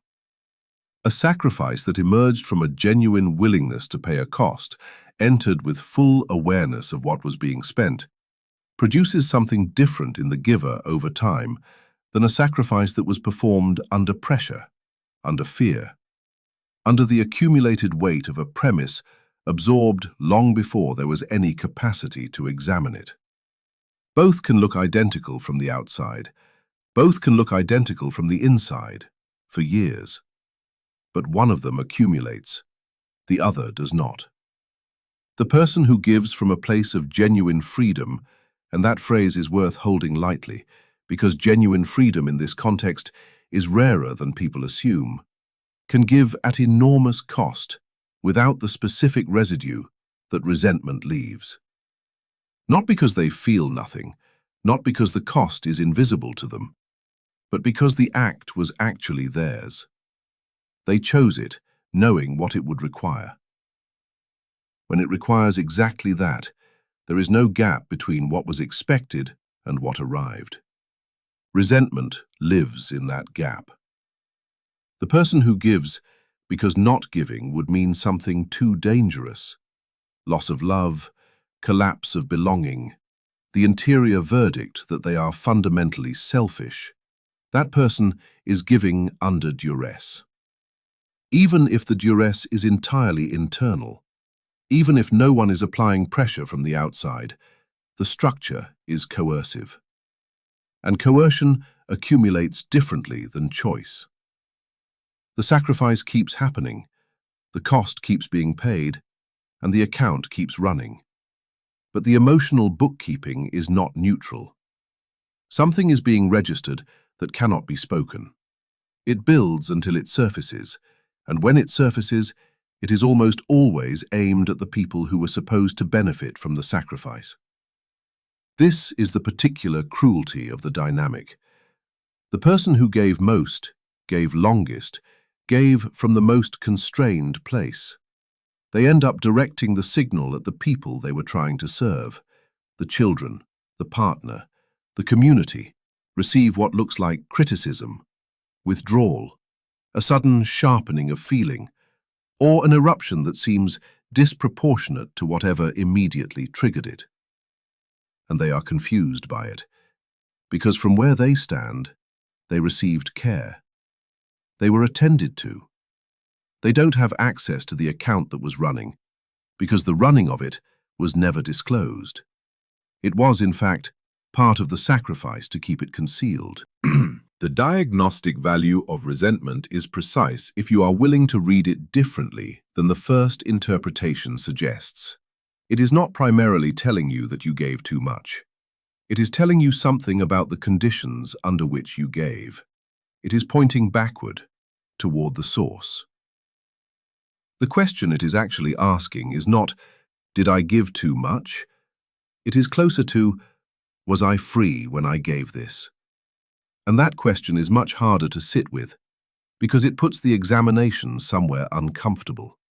It asks you to look not at the amount of the sacrifice, but at the interior state from which the sacrifice was made, which means looking at fear, at the shape of the obligations you felt, at the premise you were operating from when you organized your life around another person's needs.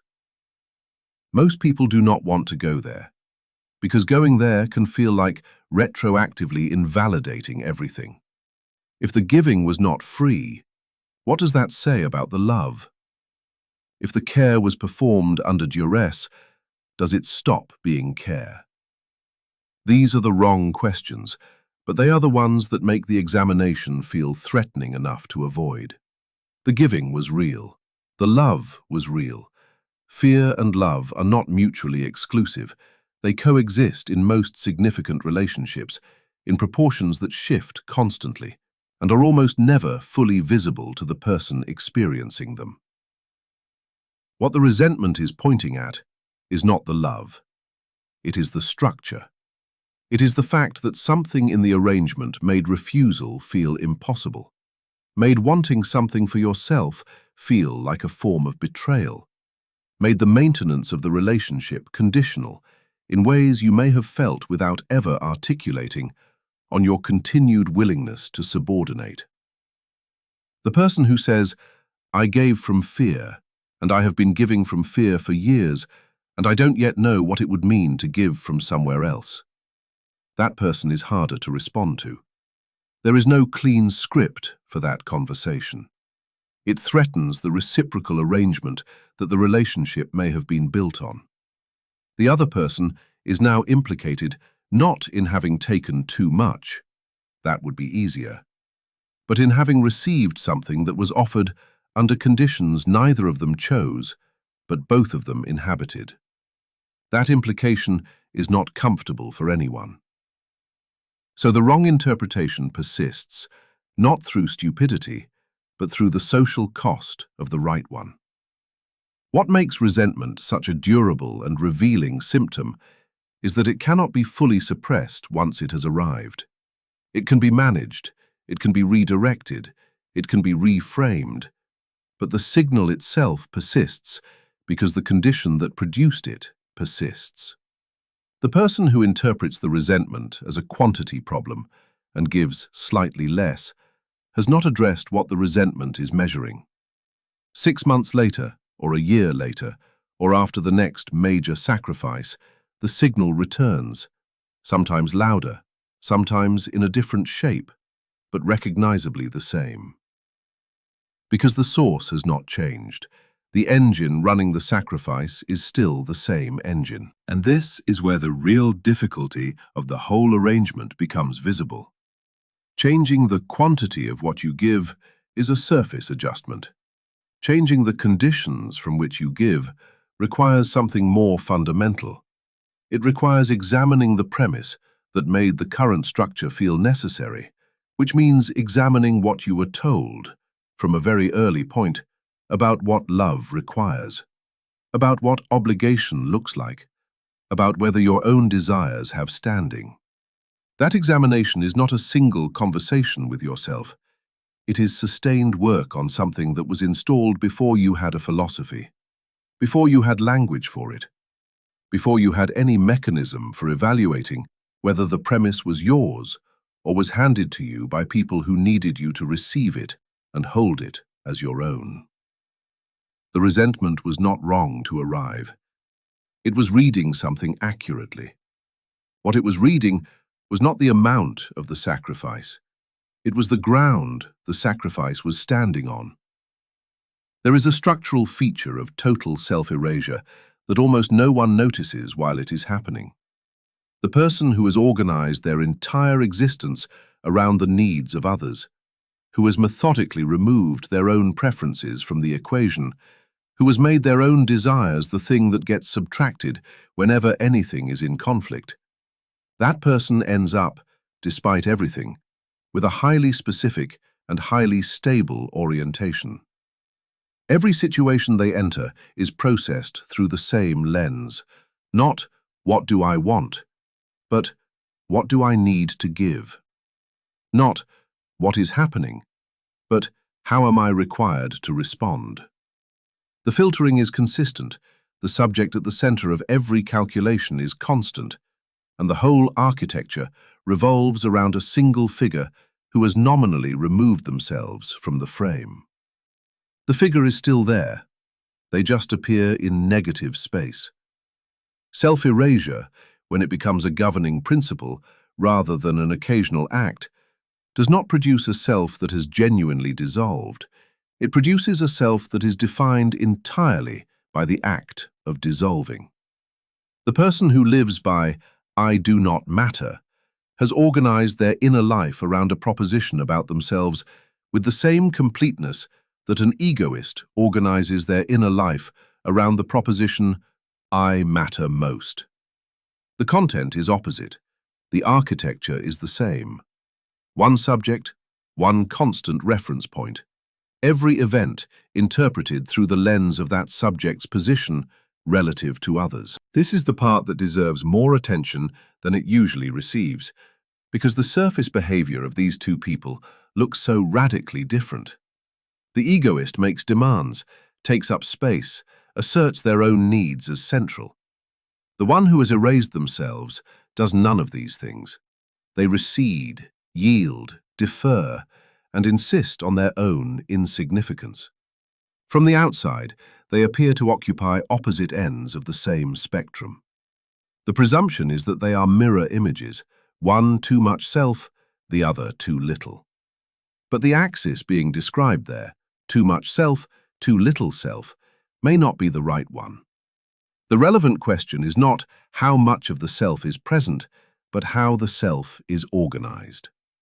Both of these people have organized themselves entirely around the question of their own significance. One answers that question in the affirmative, the other answers in the negative. But it is the same question, asked with the same obsessive regularity. Think about the phenomenology of this. The person who has defined themselves through service still walks into every room asking, implicitly, how much they are needed here, whether they are giving enough, whether the people around them are being adequately attended to. The entire field of social experience is being read through a lens that is fundamentally self-referential, and the self being referenced is the one defined by its usefulness. When the usefulness is not called upon, there is often an interior restlessness that functions almost identically to what an egoist feels when their significance is not acknowledged. The emotional signature is different, anxiety rather than offense perhaps, or a particular kind of invisible reaching rather than a demand. But what underlies it is a self in search of confirmation through a very specific kind of exchange. The language of self-erasure tends to make this invisible by coding it as virtue. I just want to make sure everyone is okay. I don't need anything. It's fine, I'm fine, I don't mind. These statements are not simply descriptions of a state, they are also structurally assertions. They claim a position. They establish an identity. They constitute a persona that is being continuously maintained and presented.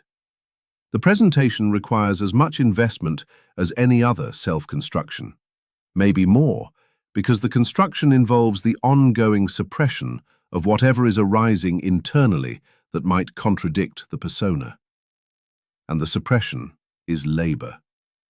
It is constant, invisible labor, directed at a very specific subject, the self that must be kept in its appointed position.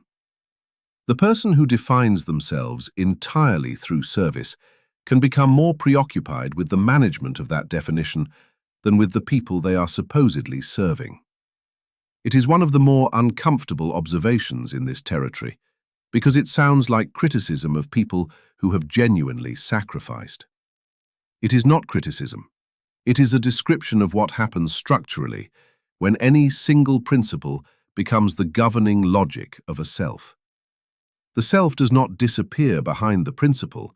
The self becomes the principle, becomes identical with it, inseparable from it, reliant on its constant enactment for its own coherence.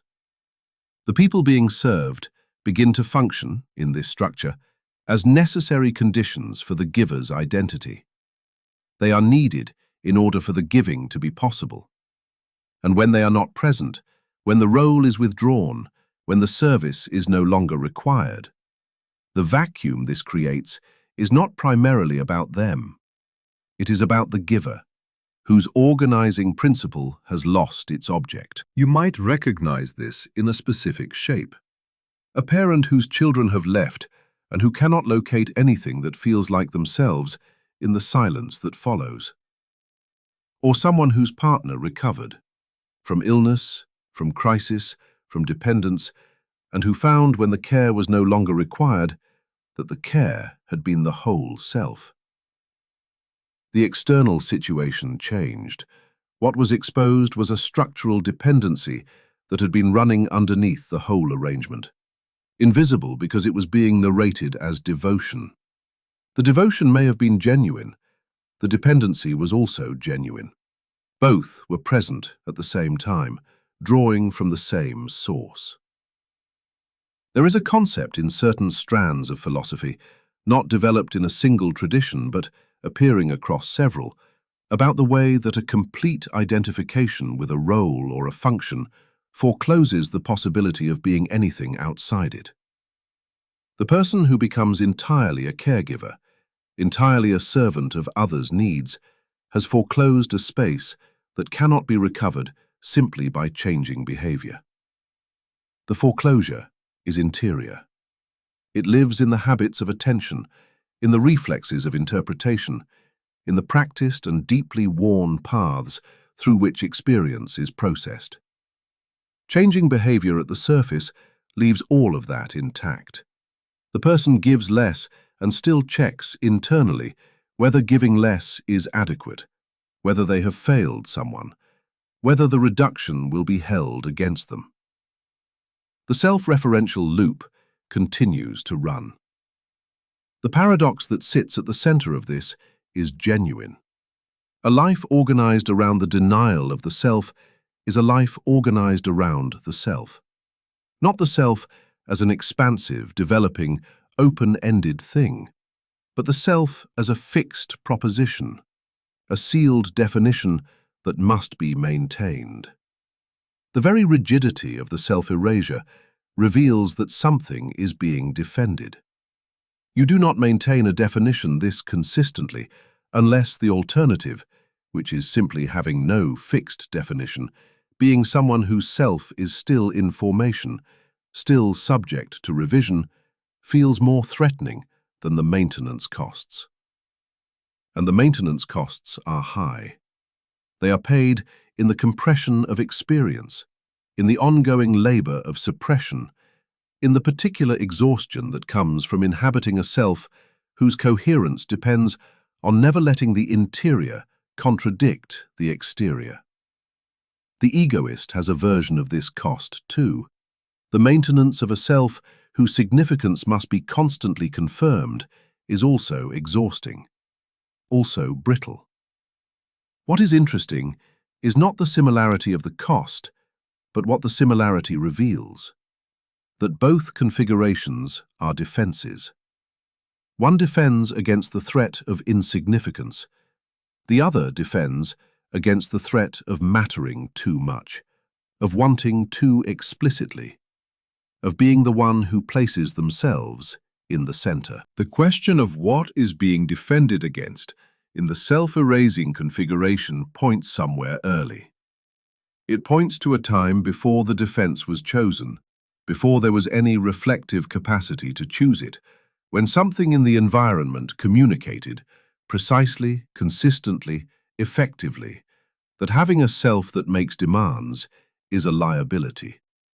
That wanting things for yourself disrupts the people around you. That love is given on the condition of your continued smallness.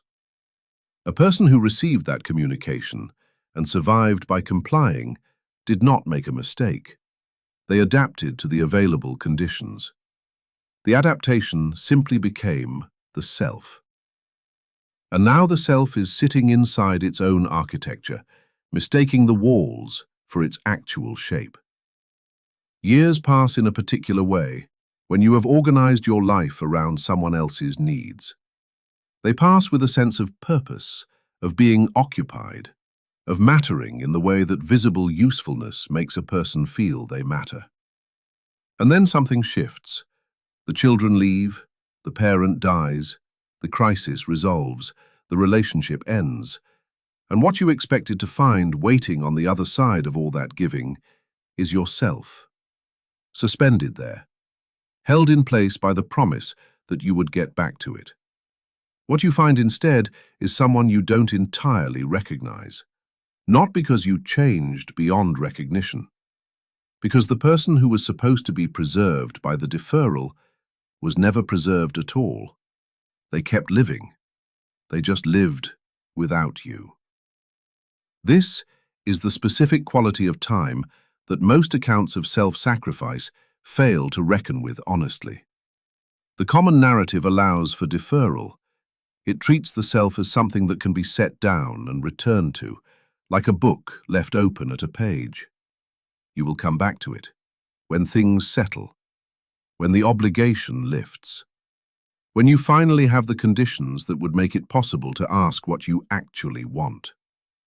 This narrative is almost universally believed, and it is structurally false. Time does not hold anything in place while you are not attending to it. The person you were at 30, or 35, or 42, the one who had questions that were never asked, inclinations that were never pursued, desires that were noted, and then set aside with the understanding that this was only temporary. That person did not wait. Development does not pause on request. What happens to a self that is consistently deprioritized is not suspension. It is a different kind of growth, one shaped entirely by the logic of the surrounding structure, by the role, by the relationships that required a specific version of you and received it. The person who emerges from 20 years of that kind of living is not the person who went in, postponed. They are someone who developed continuously, but under conditions that systematically excluded a particular range of experience. What was excluded does not exist somewhere ahead, waiting to be accessed. The window for much of it has moved. There is something precise happening here that goes beyond ordinary regret. Regret is a feeling about a choice that could have been made differently. What happens when a life's organizing structure forecloses the conditions in which the self develops is not regret about a choice. It is the recognition of a shape that cannot be undone.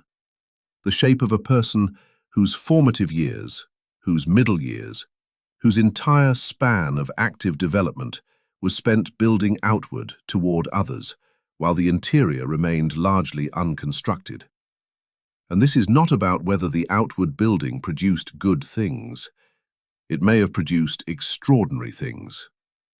The issue is that the person who did it is now standing on the other side of that construction, with a self that formed in the shape of the labor, not in the shape of who they might have been had the labor included them.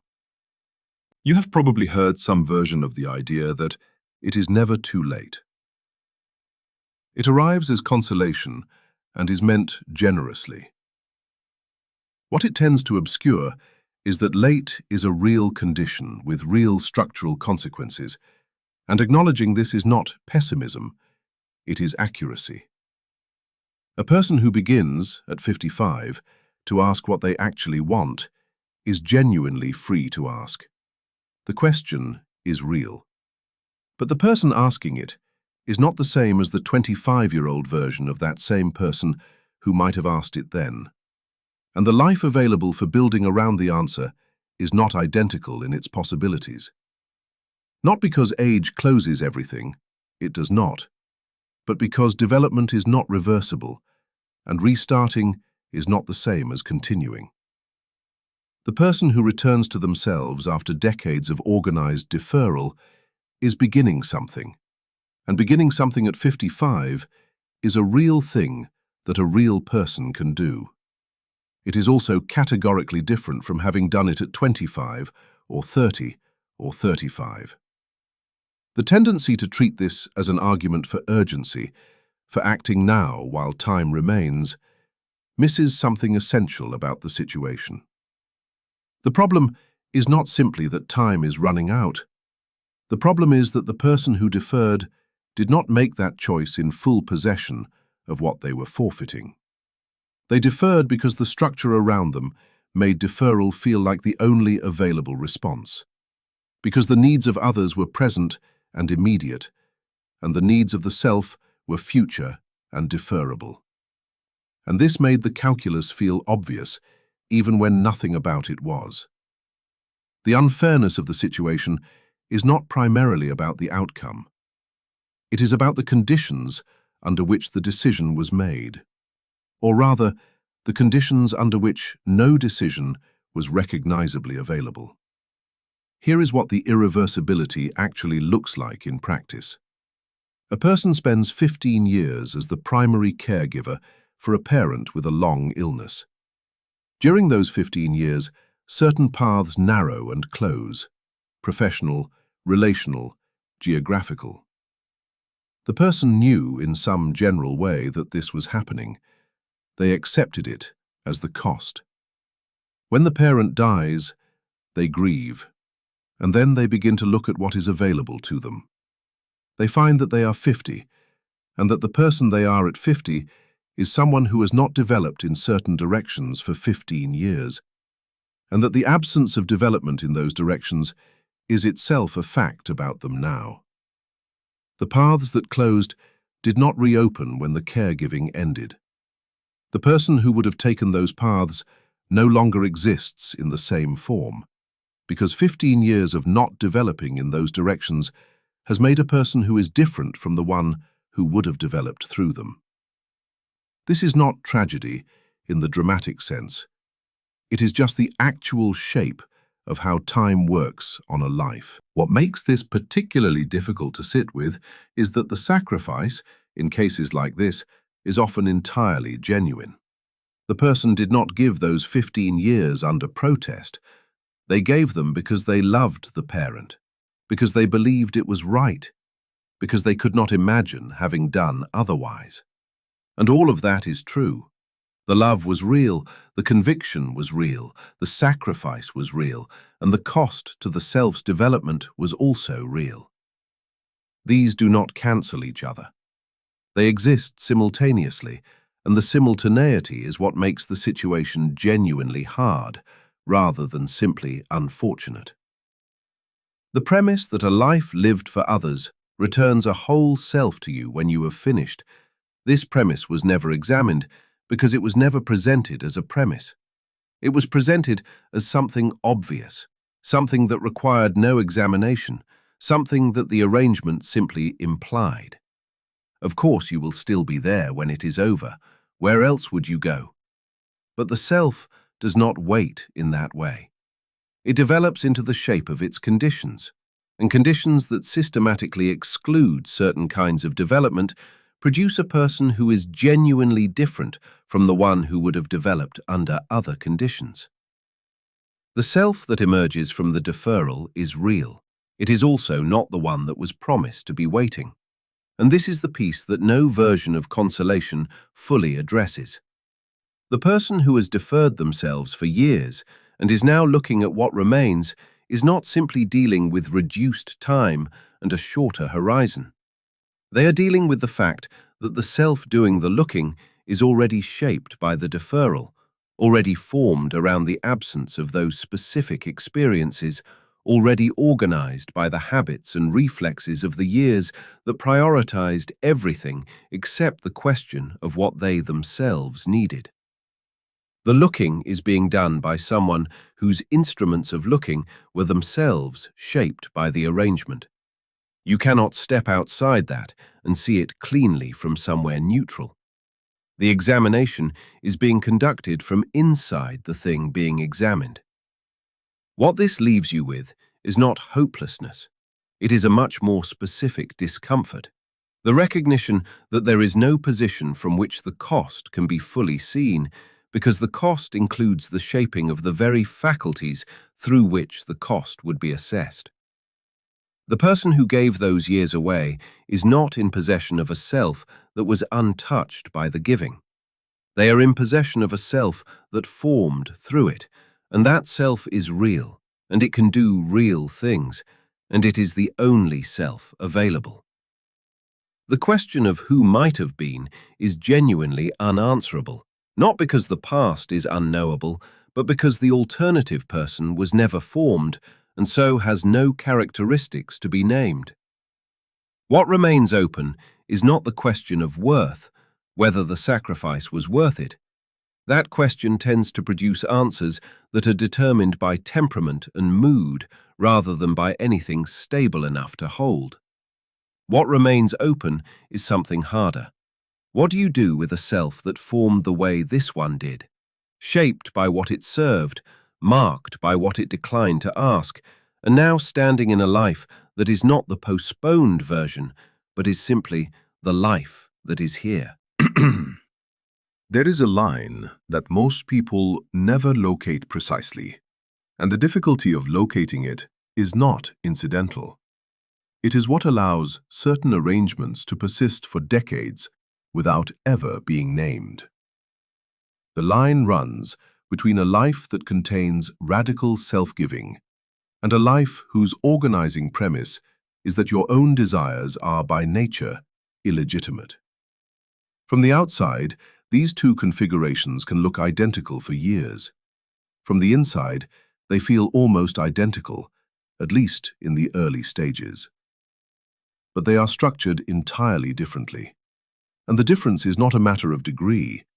It is a matter of what kind of thing the giving is. A life that includes radical self-giving is still a life with a center. The person who gives from that kind of life gives freely, meaning the giving was preceded by a choice, even if the choice was made in difficult circumstances, even if it was made under pressure. The key feature of that kind of giving is that it remains in principle revisable, not easily reversible. Giving years of your life to something leaves marks that do not erase, but revisable in the sense that the person doing the giving retains access to the question of whether to continue, whether the terms have changed, whether something needs to shift. The self is still present as an agent. It can be consulted. It has standing to respond. A life governed by the premise that personal desire is inherently illegitimate is a different structure entirely. The premise does not feel like a premise. That is precisely its power. It feels like a recognition of something true, something the person understood about themselves or was helped to understand early and has been confirming through behavior ever since. Premises do not bend in the way that choices do.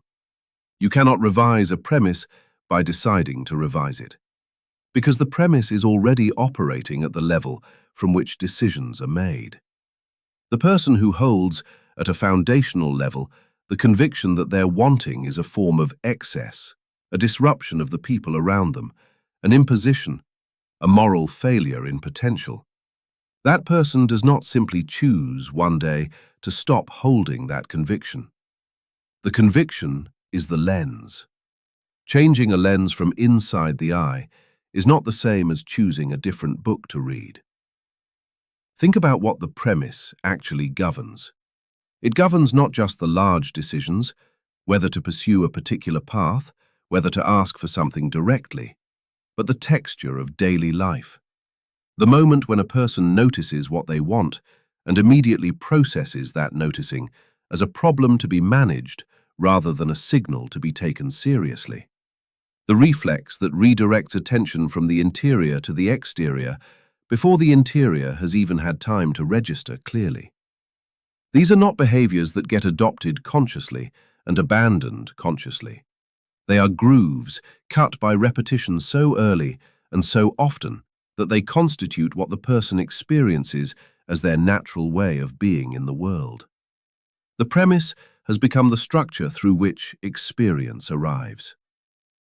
Someone who grew up in an environment where their own needs reliably created difficulty for a parent who was overwhelmed, for a household organized around someone else's fragility, for a system that required compliance as the price of belonging. That person did not choose the premise. The premise was installed before the capacity for reflective choice was developed. By the time reflection becomes available as a tool, the premise is already doing its work invisibly, having long since sunk below the surface of what is available for examination. What is available for examination looks like personality, like temperament, like simply who you are. And who you are is someone whose desires are treated by you as problems. The distinction from a life that includes self-giving, rather than being premised on the illegitimacy of desire, matters most in a specific situation. And this is where the structural difference becomes most visible, when circumstances change. When the person being served no longer needs the service, or the relationship ends, or the structure that organized the giving dissolves.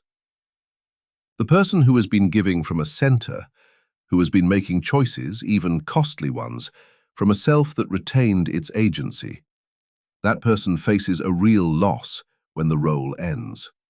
The giving was real, the investment was real, and its absence creates genuine grief.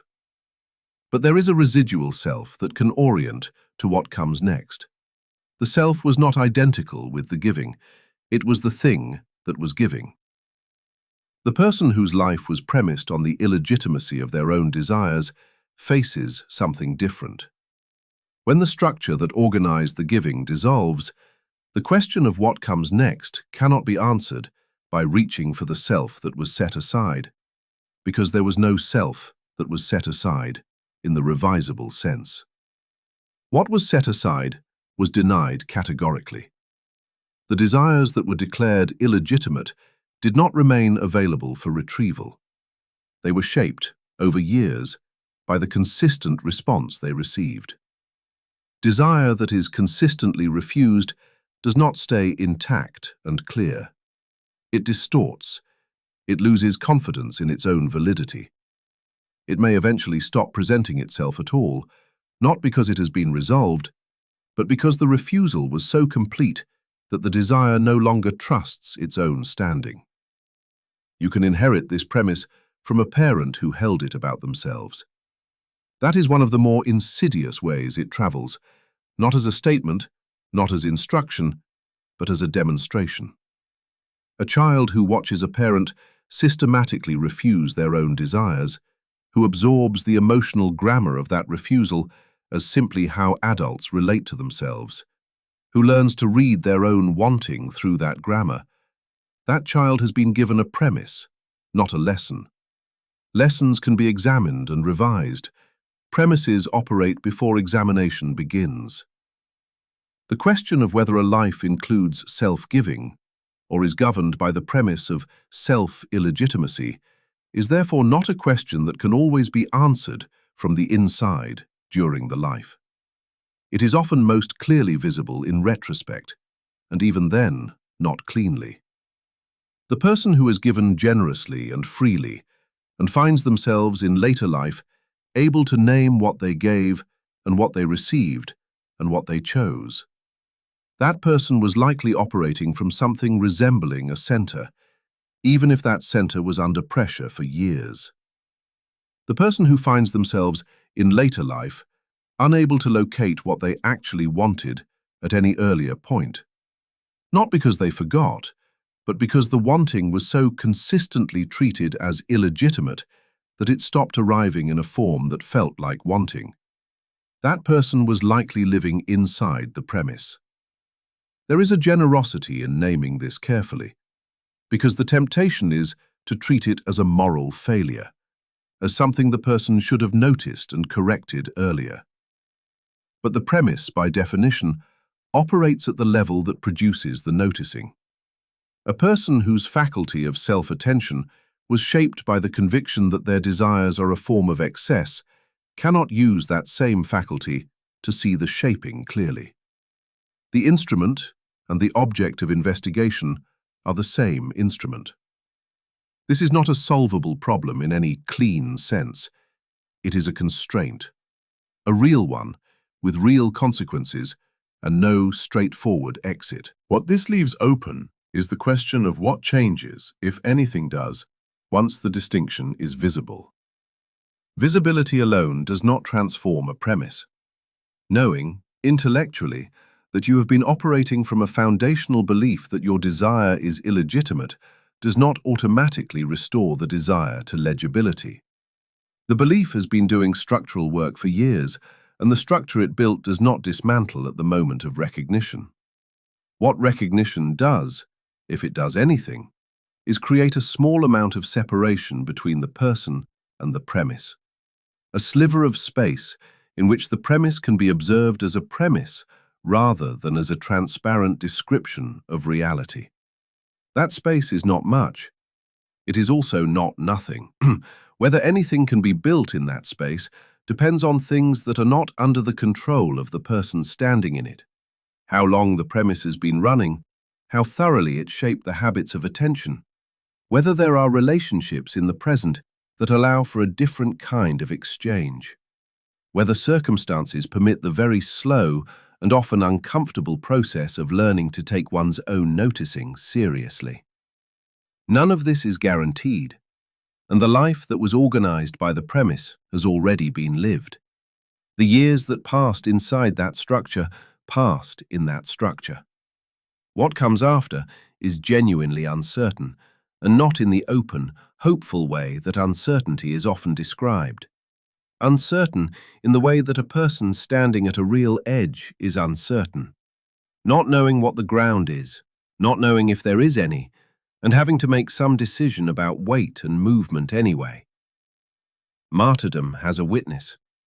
This is the structural fact that most accounts of self-sacrifice pass over, because it seems to complicate the purity of the act, and the purity of the act is usually what the person performing it most needs to protect. The sacrifice that appears most solitary, the one given in private with no audience, in the middle of an ordinary life that nobody will write about, is still shaped by a witness. The witness is imagined, and the imagined witness is often more demanding, more attentive, and more constitutive of the act than any real person watching from outside could ever be. This is what makes martyrdom as a structure genuinely complex, rather than simply admirable or simply pathological. The person who gives their life to others, quietly, consistently, without declaration, is still performing. Not performing in the theatrical sense, not performing for social approval in any conscious way. Performing in the deeper sense that the act is always already addressed. There is always a recipient of the meaning, even when no external recipient is present. Someone is watching. Someone is registering the cost. Someone understands what is being given up, and that someone, even when constructed entirely from the inside, shapes the act from the beginning. Think about what this means for the self that is supposedly being dissolved. If the sacrifice is addressed, if it is always reaching toward a witness, even an internal one, then the self doing the sacrificing is not being erased. It is being constructed. The act of giving yourself away is simultaneously an act of producing a particular version of yourself, the one who gave. The identity that was supposedly surrendered in the service of others is in fact being elaborated through the surrender. Each act of renunciation adds a line to the self-portrait. The person who has given everything is also, in the same motion, someone who has given everything. And that is a very specific kind of person with a very specific kind of story about themselves. There is something important to stay with here, because it cuts directly against the self-understanding that most people in this position hold. The person who lives for others tends to understand themselves as someone who has no self-interest, as someone whose life has been genuinely given over, as someone for whom the question of personal desire has been superseded by something larger. What the structure of the imagined witness reveals is that this self-understanding is itself a product of a sustained act of self-construction. The selflessness is real in one sense, real in its costs, real in its external effects, real in what it produced for others. And simultaneously, it has been serving the construction of an interior self who is defined by the selflessness. The two things are happening at the same time. The witness makes this visible. Consider what changes in the sacrifice when the witness disappears. A parent who has organized their identity around giving entirely to their children discovers when the children leave that something about the giving feels different, hollower, or less legible, or oddly purposeless. This is often interpreted as grief, or as the pain of an empty role. But some of it is the loss of the witness. The children, when present, confirmed the sacrifice. They received it and reflected it back as meaningful. When they leave, the sacrifice continues in imagination, but the confirmation loop is broken. And without the confirmation loop, the act loses some of its identity-constituting power. The self that was being built through the giving finds that the construction material has changed. What the imagined witness is doing when the external witness is absent is providing coherence. This is the psychological function that is rarely named clearly. A self needs to cohere. It needs the sense that its actions form a recognizable pattern, that the pattern adds up to something, that there is someone for whom the pattern is legible. When a person organizes their life around others, the coherence comes from the act of giving itself and from the internal audience that registers the giving as meaningful. You are the one who gives. That is who you are. The imagined witness confirms it continuously, and the confirmation is what holds the identity together. Remove the witness, real or imagined, and the coherence is suddenly under pressure.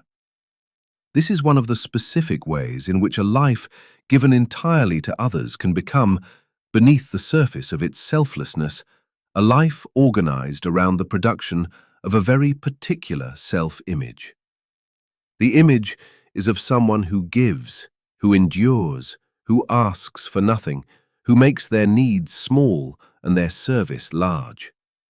Every act of sacrifice contributes to the image.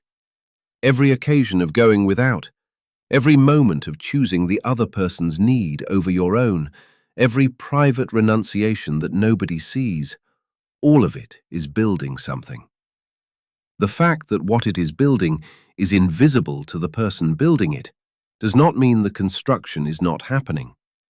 The self that is supposedly dissolved in the giving is in fact taking shape, sentence by sentence, through the imagined account of the giving. The particular quality of loneliness that can accompany a deeply self-sacrificing life is connected to this structure. Because the person is not simply alone in their experience, they are alone in the narrative they are constructing. The story of the sacrifice is, by definition, a story about the one who sacrificed. And if that story is primarily addressed to an imagined witness, then it is being told to no one who can actually respond, no one who can interrogate it, no one who can offer a version that includes what was lost, or complicated, or ambiguous.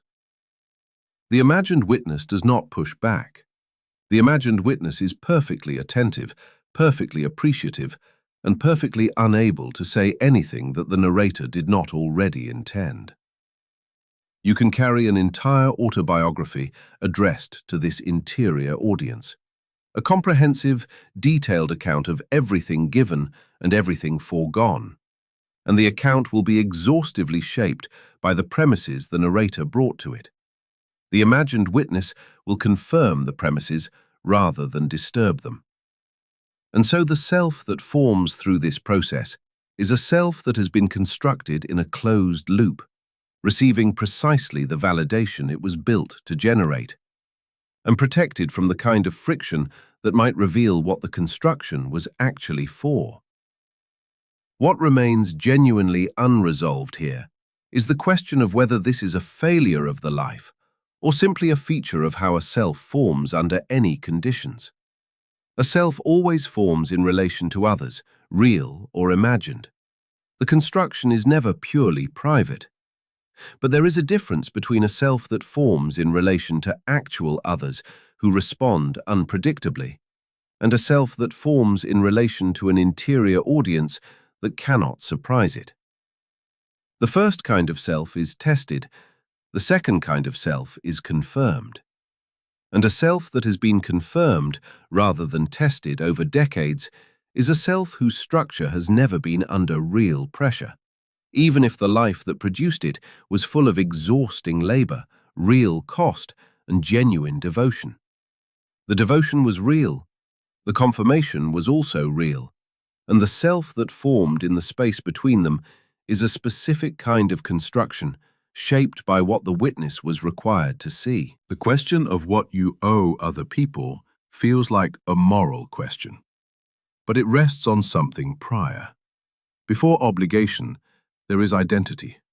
Before you can determine what you owe, you have to have some stable account of what you are, what you bring, what you have, what it means for something to be yours to give rather than simply yours to lose.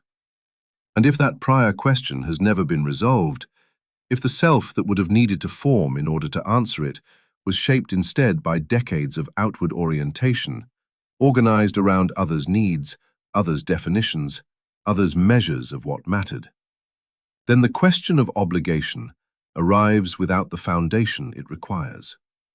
You cannot draw on a resource you were never permitted to develop. Most people who have lived at significant distance from their own interiority do not experience this as a lack. That is one of the more precise difficulties of the situation. The absence of a settled sense of self does not feel like absence in any clean way. It feels like the ordinary texture of being a person whose attention has always moved outward. There is no missing sensation, no obvious gap.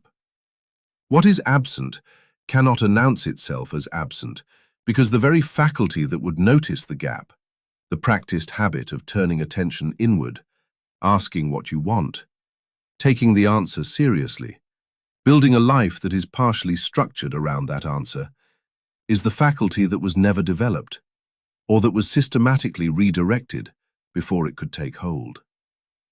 The person who has spent decades deferring to others' wishes does not typically experience this as self-suppression.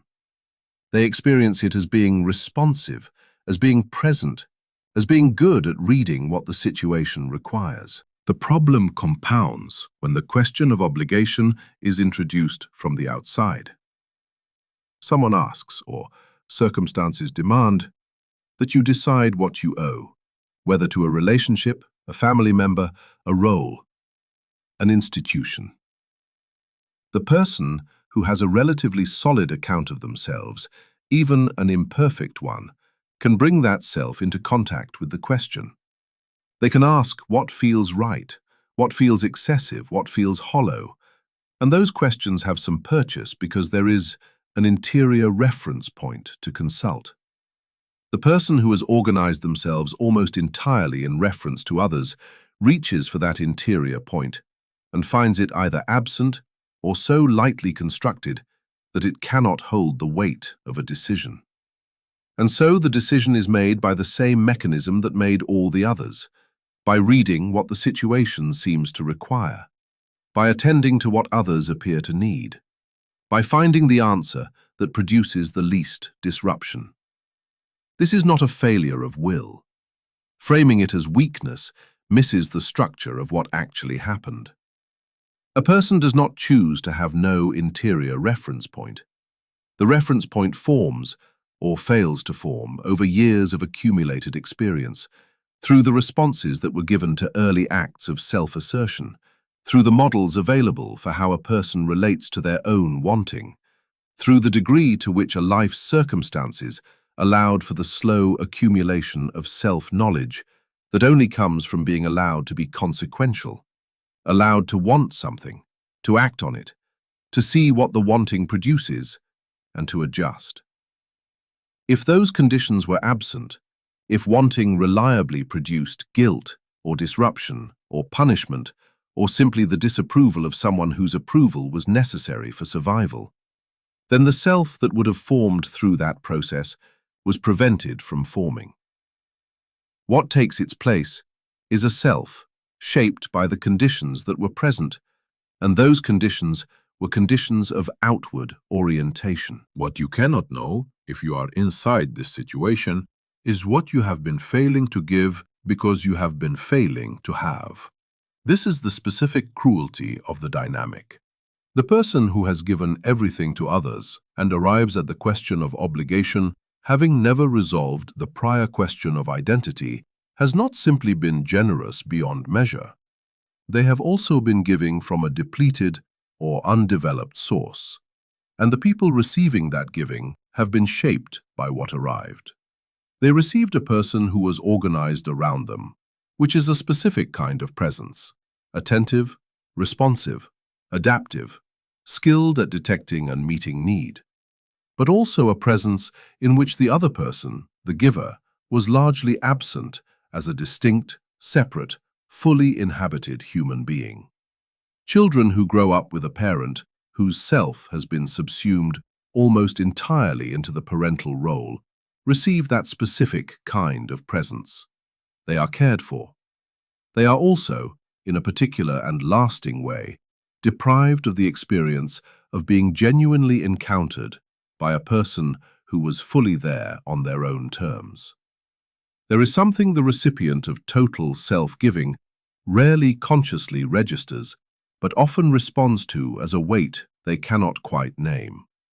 The weight of someone else's unfulfilled interior, not as accusation, usually not consciously at all, but as a texture in the relationship, a kind of ambient unlivedness that belongs to the giver, but accrues as pressure on the people around them. You can feel that someone has given up something without them ever telling you what it was. And the feeling produces a complicated response. Gratitude, yes, but also something that resembles guilt, and also something that resembles the wish that the person would take back whatever they laid down, because the laying down was too total, and the weight of it is distributed rather than absorbed.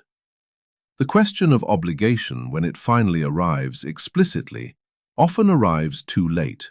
Too late meaning not after death or after the relationship has ended, but after the structure that would have allowed for a different answer has been operating for so long that it is now the substrate of everything.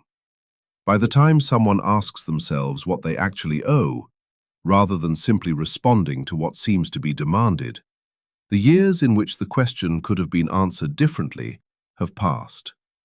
The identity that would have needed to be present in order to give a different answer was prevented from forming during precisely those years.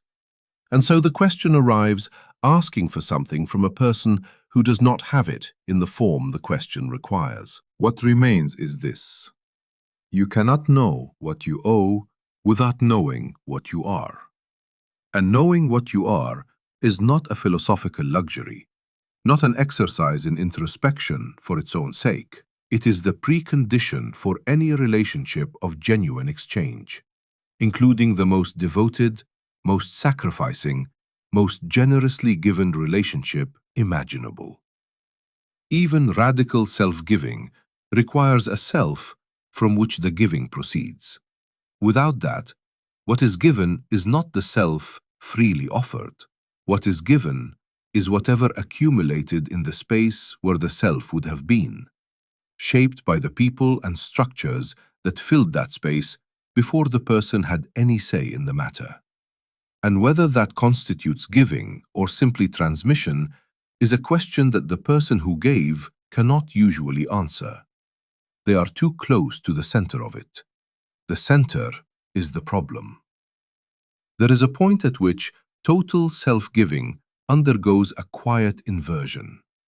The person who has organized their entire life around others, who has made their needs small, their presence accommodating, their calendar shaped by other people's crises and calendars, reaches a threshold where the sacrifice is no longer primarily about the people it is directed toward. It has become the defining fact of the giver's existence. And the life, organized around a defining fact, is, whatever else it also is, a life organized around the person at the center of that fact. This is the paradox that the structure of self-erasure produces at its furthest extension. The more completely a person disappears into their giving, the more comprehensively the giving defines them.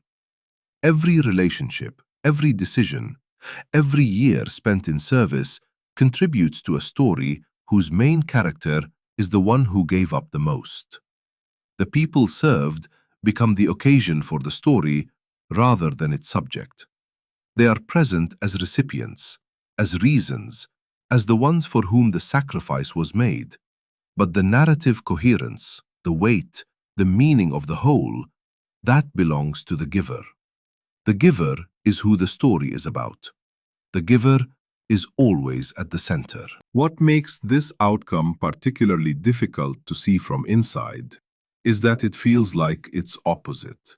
The person does not experience themselves as the protagonist of anything. They experience themselves as someone who has consistently stepped aside, who has let their own story be interrupted for the sake of others, who has chosen the less visible role again and again, because that is what the situation required. The invisibility feels genuine. The self-diminishment feels real. And it is real, in the sense that real costs were paid, real pleasures were foregone, real choices were permanently closed off. The diminishment is not theatrical. But diminishment and disappearance are different conditions.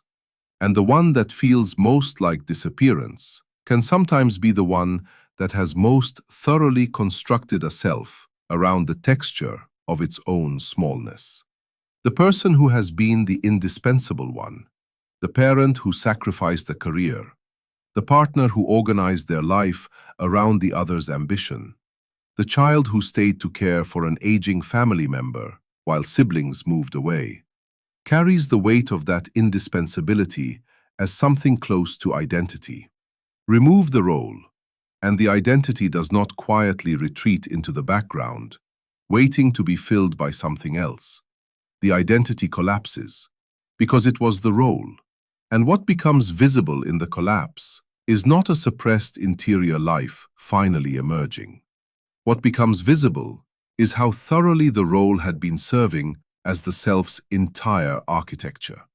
There was no suppressed interior life waiting, because the energy that might have developed one had been continuously converted into the maintenance of the role.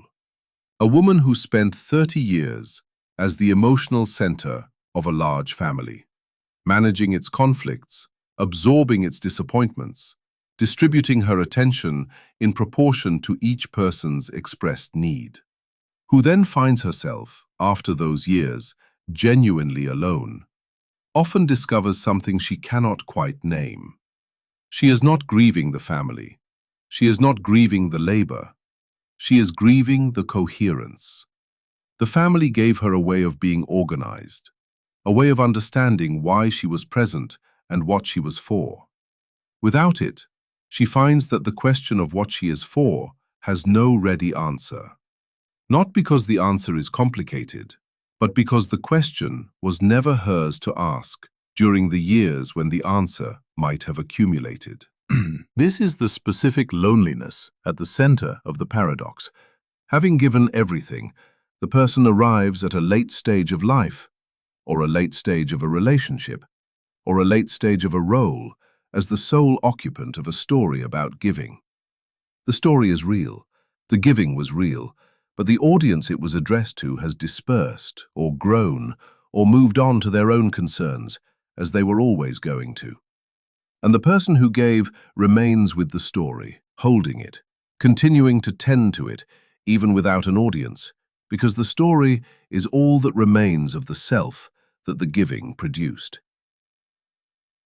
What the person served rarely fully understands is how much of the giving was also a form of being known. To sacrifice for someone is, among other things, to ask them to witness the sacrifice, to register that something was given up, that it cost something, that the giving was consequential. The request is almost never made explicitly. It often is not conscious, but the need for the witness is structural, because the identity that was constructed through the giving depends on the giving being seen as significant. When the recipient stops registering the significance because they are absorbed in their own life, or because they never fully registered it to begin with, or simply because time has made the sacrifice invisible, the giver is left with a self that was built to be seen and is now unseen. The loneliness this produces is not ordinary loneliness. It is the loneliness of a person who is present to themselves primarily through their effect on others, and who has lost access to that effect.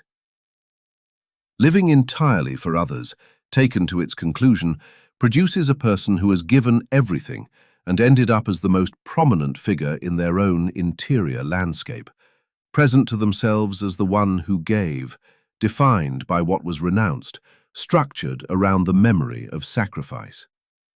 This is one of the stranger possible outcomes of a life oriented entirely outward. The outward orientation folds back. The self that was never supposed to come first arrives, late, at the center, not because it pushed its way there, but because there was nowhere else for it to go. Everything else had been given away. What remained was the giver. You can spend a life stepping aside and still end up alone at the table, with only your own story in front of you. The story may be full of genuine devotion, real cost, things that mattered to real people. And it is still, finally, your story, about you, addressed to you, legible only to you in the form it actually holds. Whether that constitutes a life that was lived for others, or a life that was lived for the self it produced through the giving, is not a question with a clean answer. The two things happened simultaneously. They cannot be separated now. They could not have been separated then. What remains is the specific shape of what was built, and the specific question of who, if anyone, was supposed to be there at the end to receive it. The problem with living for others is not that it produces the wrong results. For long stretches, it produces exactly the results it appears to promise: coherence, purpose, a clear sense of what you are for. The problem is architectural. The structure that makes all of that possible is also the structure that makes certain things permanently unavailable. And the unavailability is not obvious from inside the structure, because the structure itself determines what you are able to notice. Living from yourself is a different architecture, not a softer version of selfishness, not a private arrangement in which your preferences simply get priority over everyone else's. The word "from" is doing specific work here. A life lived from a center means that the engagements you enter, the relationships you sustain, the care you extend, the commitments you honor, proceed from something that is also independently present. The source has its own character, its own requirements, its own ongoing reality. The giving that comes from it does not consume it, because the giving and the source are not the same thing. The source remains even when the giving is total. This is what makes it giving rather than replacement. The criterion for whether a life is being lived from a center or in place of one is not visible in the quality of the care produced. A person living entirely for others and a person living from themselves can produce care that looks identical from the outside and feels identical to the recipient. The difference is interior and structural, and it reveals itself not in ordinary conditions, but in moments of strain, when the person being cared for leaves or changes or stops needing what they once needed. The person living from a center adjusts. There is something to adjust with. The person living in place of a center loses the ground they were standing on. There is nothing to fall back into because there was no back. This is where the distinction stops being abstract. Take the parent who spent years constructing their entire sense of purpose around their children's development. Every decision filtered through what the children needed. Every hour measured by its usefulness to them. Every private inclination set aside as irrelevant to what the situation required. When the children grow and the daily claim on their parents' attention relaxes, the parent who was living from themselves is able to turn toward the life that had been running alongside the caregiving all along. The interests, the questions, the unfinished things that were paused rather than cancelled. The parent who was living in place of a self finds that there is nothing alongside. The caregiving was not running parallel to a life, it was the life. The structure was the substance. What follows from this is not a statement about how people should arrange their priorities. The consequences of having lived in place of a center cannot be corrected by a shift in priorities, because priorities imply a self that is doing the sorting. What follows is something more constrained and more precise, that the architecture of a life matters not only for the person living it, but for everyone who receives what it produces. A person who gives from a stable interior source gives something different from what a person gives who is giving instead of inhabiting one. The difference is in what accompanies the giving. Presence as opposed to the performance of presence. Engagement as opposed to the enactment of usefulness. Contact as opposed to the approximation of contact. The people who receive care from someone living in place of a center often describe years later a particular texture to the relationship, that they felt attended to without feeling fully met, that they sensed a sacrifice they were never asked to accept, that they moved through the relationship with a low and nameless awareness that something was being offered to them that was also being withheld from the person offering it. Children especially register this without having words for it. What they are registering is the absence of a person who is also present. The parent is there. The parent is giving everything. The parent is also, in some fundamental sense, not there. Because the person who would need to be there is the one whose existence was organized away over the years the giving took place. Living from yourself, then, is the condition under which genuine exchange becomes possible. Exchange requires two parties. When one party has been systematically replaced by their function, when what is present in the relationship is the role, the service, the self-sacrifice, rather than the person the role belongs to, then exchange collapses into something else. It collapses into transmission, something moving in one direction from the one who gives to the one who receives, without any return path that the giver can actually use. Because the giver has no interior through which a return could be received. The question this raises is whether the interior, once undeveloped or long suppressed, can be recovered in any meaningful form. And the honest answer is that recovery is not the right word, because it implies a return to something that was present and then lost. The architecture of a self that was organized around others from early in life was never built in the first place, not interrupted, not covered over, not deferred. The absence is original. What exists instead is a person shaped by decades of outward orientation, whose capacities are genuine and often extraordinary in the domain of attending to others, but who reaches inward and finds a structure that was built for external use. What can develop from that point is not a recovery. It is a construction, late and partial, and conducted without the circumstances that would have made it natural. It is slower and stranger than what happens when a self forms in conditions that allowed for it. The habits of inward attention have to be built where the habit of outward attention was already settled. The question, "What do I want?" has to be practiced in a person for whom the question was either never answered or never safely askable. The results are real but uneven, and the person doing the building is aware, often painfully, that they are doing something most people seem to manage without effort or even awareness. You arrive at this construction project, if you arrive at it at all, carrying the full weight of what the outward orientation produced. The relationships it built, the people it shaped, the legacy it created. None of that disappears. It remains as the context in which the late construction takes place. The person who begins to live from themselves after decades of living in place of a self does not leave behind what those decades made. They bring it with them. What changes is not the past. What changes is the source from which the continuing life proceeds. Whether that change is possible at a given moment, for a given person, in a given structure of circumstances, that is not a question with a universal answer. The structure of a life has weight. The weight resists. And the longer the architecture of outward orientation has been in place, the more it has distributed itself through every relationship and every habit.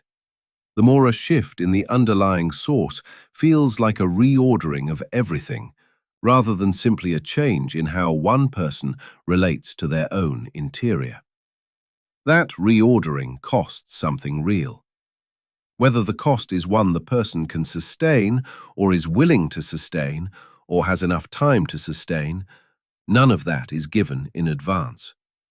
What is given is only the question of whether the source from which a life proceeds is something that exists or something that was quietly substituted for by the needs of the people around you, so gradually that the substitution itself became invisible. The final question is not whether living for others was worth it. Worth it implies a calculation. Costs on one side, returns on the other, and a moment of assessment in which you are free to look at both. But if the premise was handed to you early enough, by enough people who needed it to hold, the calculation was never yours to run. The question of what your life was for arrived already answered. The answer had your name on it, and the name was accurate, and so it never occurred to you that the answer had been placed there by someone else's requirement, rather than produced by your own reckoning. This is the weight underneath everything else. Not that the giving was false, or the relationships were hollow, or the years spent in service to others produced nothing real. The weight is that the governing premise, that your own desires are the thing to be worked around, the variable to minimize, the consideration to defer, may have been installed before you had the standing to examine it. And a premise installed that early distributes itself through every subsequent structure. It shapes what you notice and what you fail to notice. It shapes what counts as a reason for a decision and what gets classified as self-indulgence before it even reaches the level of deliberate thought. It shapes who you become comfortable being around and who makes you vaguely uneasy. It shapes what you hear when someone tells you they need you, and what you do not hear when there is no one there to need you. The person who emerges from decades of outward orientation is not the person who would have emerged from different conditions. That is not a complaint. It is a structural fact. The self that forms through giving, through sacrifice, through the continuous prioritization of other people's reality over one's own, is a genuinely formed self. It has texture, capability, depth in certain directions, real knowledge of what it means to sustain another person's existence through years of attention. It is not an absence wearing a face. It is a presence shaped by a particular set of pressures, and the shaping was real. And it produced something real. What it did not produce is the thing that forms when the pressure runs in a different direction, inward as often as outward, toward what you want as often as toward what is needed from you. The structural mirror that appears in a life of total self-giving is strange to look at directly. The person who has effaced themselves most thoroughly, who has made the performance of smallness their most consistent occupation, is organized around a single subject with the same consistency as the person who has made themselves the explicit center of everything they touch. The sign is reversed. The language is reversed. The experience from inside is reversed. But the architecture, the processing of every situation through the filter of a single, constant reference point, is shared. Self-erasure, carried far enough, produces its own form of self-reference. The self that was supposedly dissolved becomes the measure of everything else, the permanent context of every relationship, the thing that had to be renounced for the giving to mean what it meant. And what was transmitted from that position, to the children, to the partners, to the people close enough to live inside the orbit of the giving, was not only care. What was transmitted was the shape of a life organized around an illegitimate center, and the implicit instruction that this is what devotion looks like, that this is the architecture of love. The instruction does not arrive as teaching, it arrives as weather, as the texture of ordinary days, as the felt sense of what a person is supposed to do with their own needs when someone else's needs are present. People raised inside that weather often spend years, sometimes decades, unable to locate the instruction because it was never stated explicitly. They only know that something in them resists the ordinary conditions of their own satisfaction, that their own wants feel like an intrusion on a situation whose terms were set before they arrived. The irreversibility is the hardest part to hold. The person who deferred, who organized years around the completion of a role, who told themselves the internal accounting would balance later, did not pause a life that was waiting to resume. The years in which the self might have been built were years in which something else was built instead. The later moment, whenever it arrives, is not a return.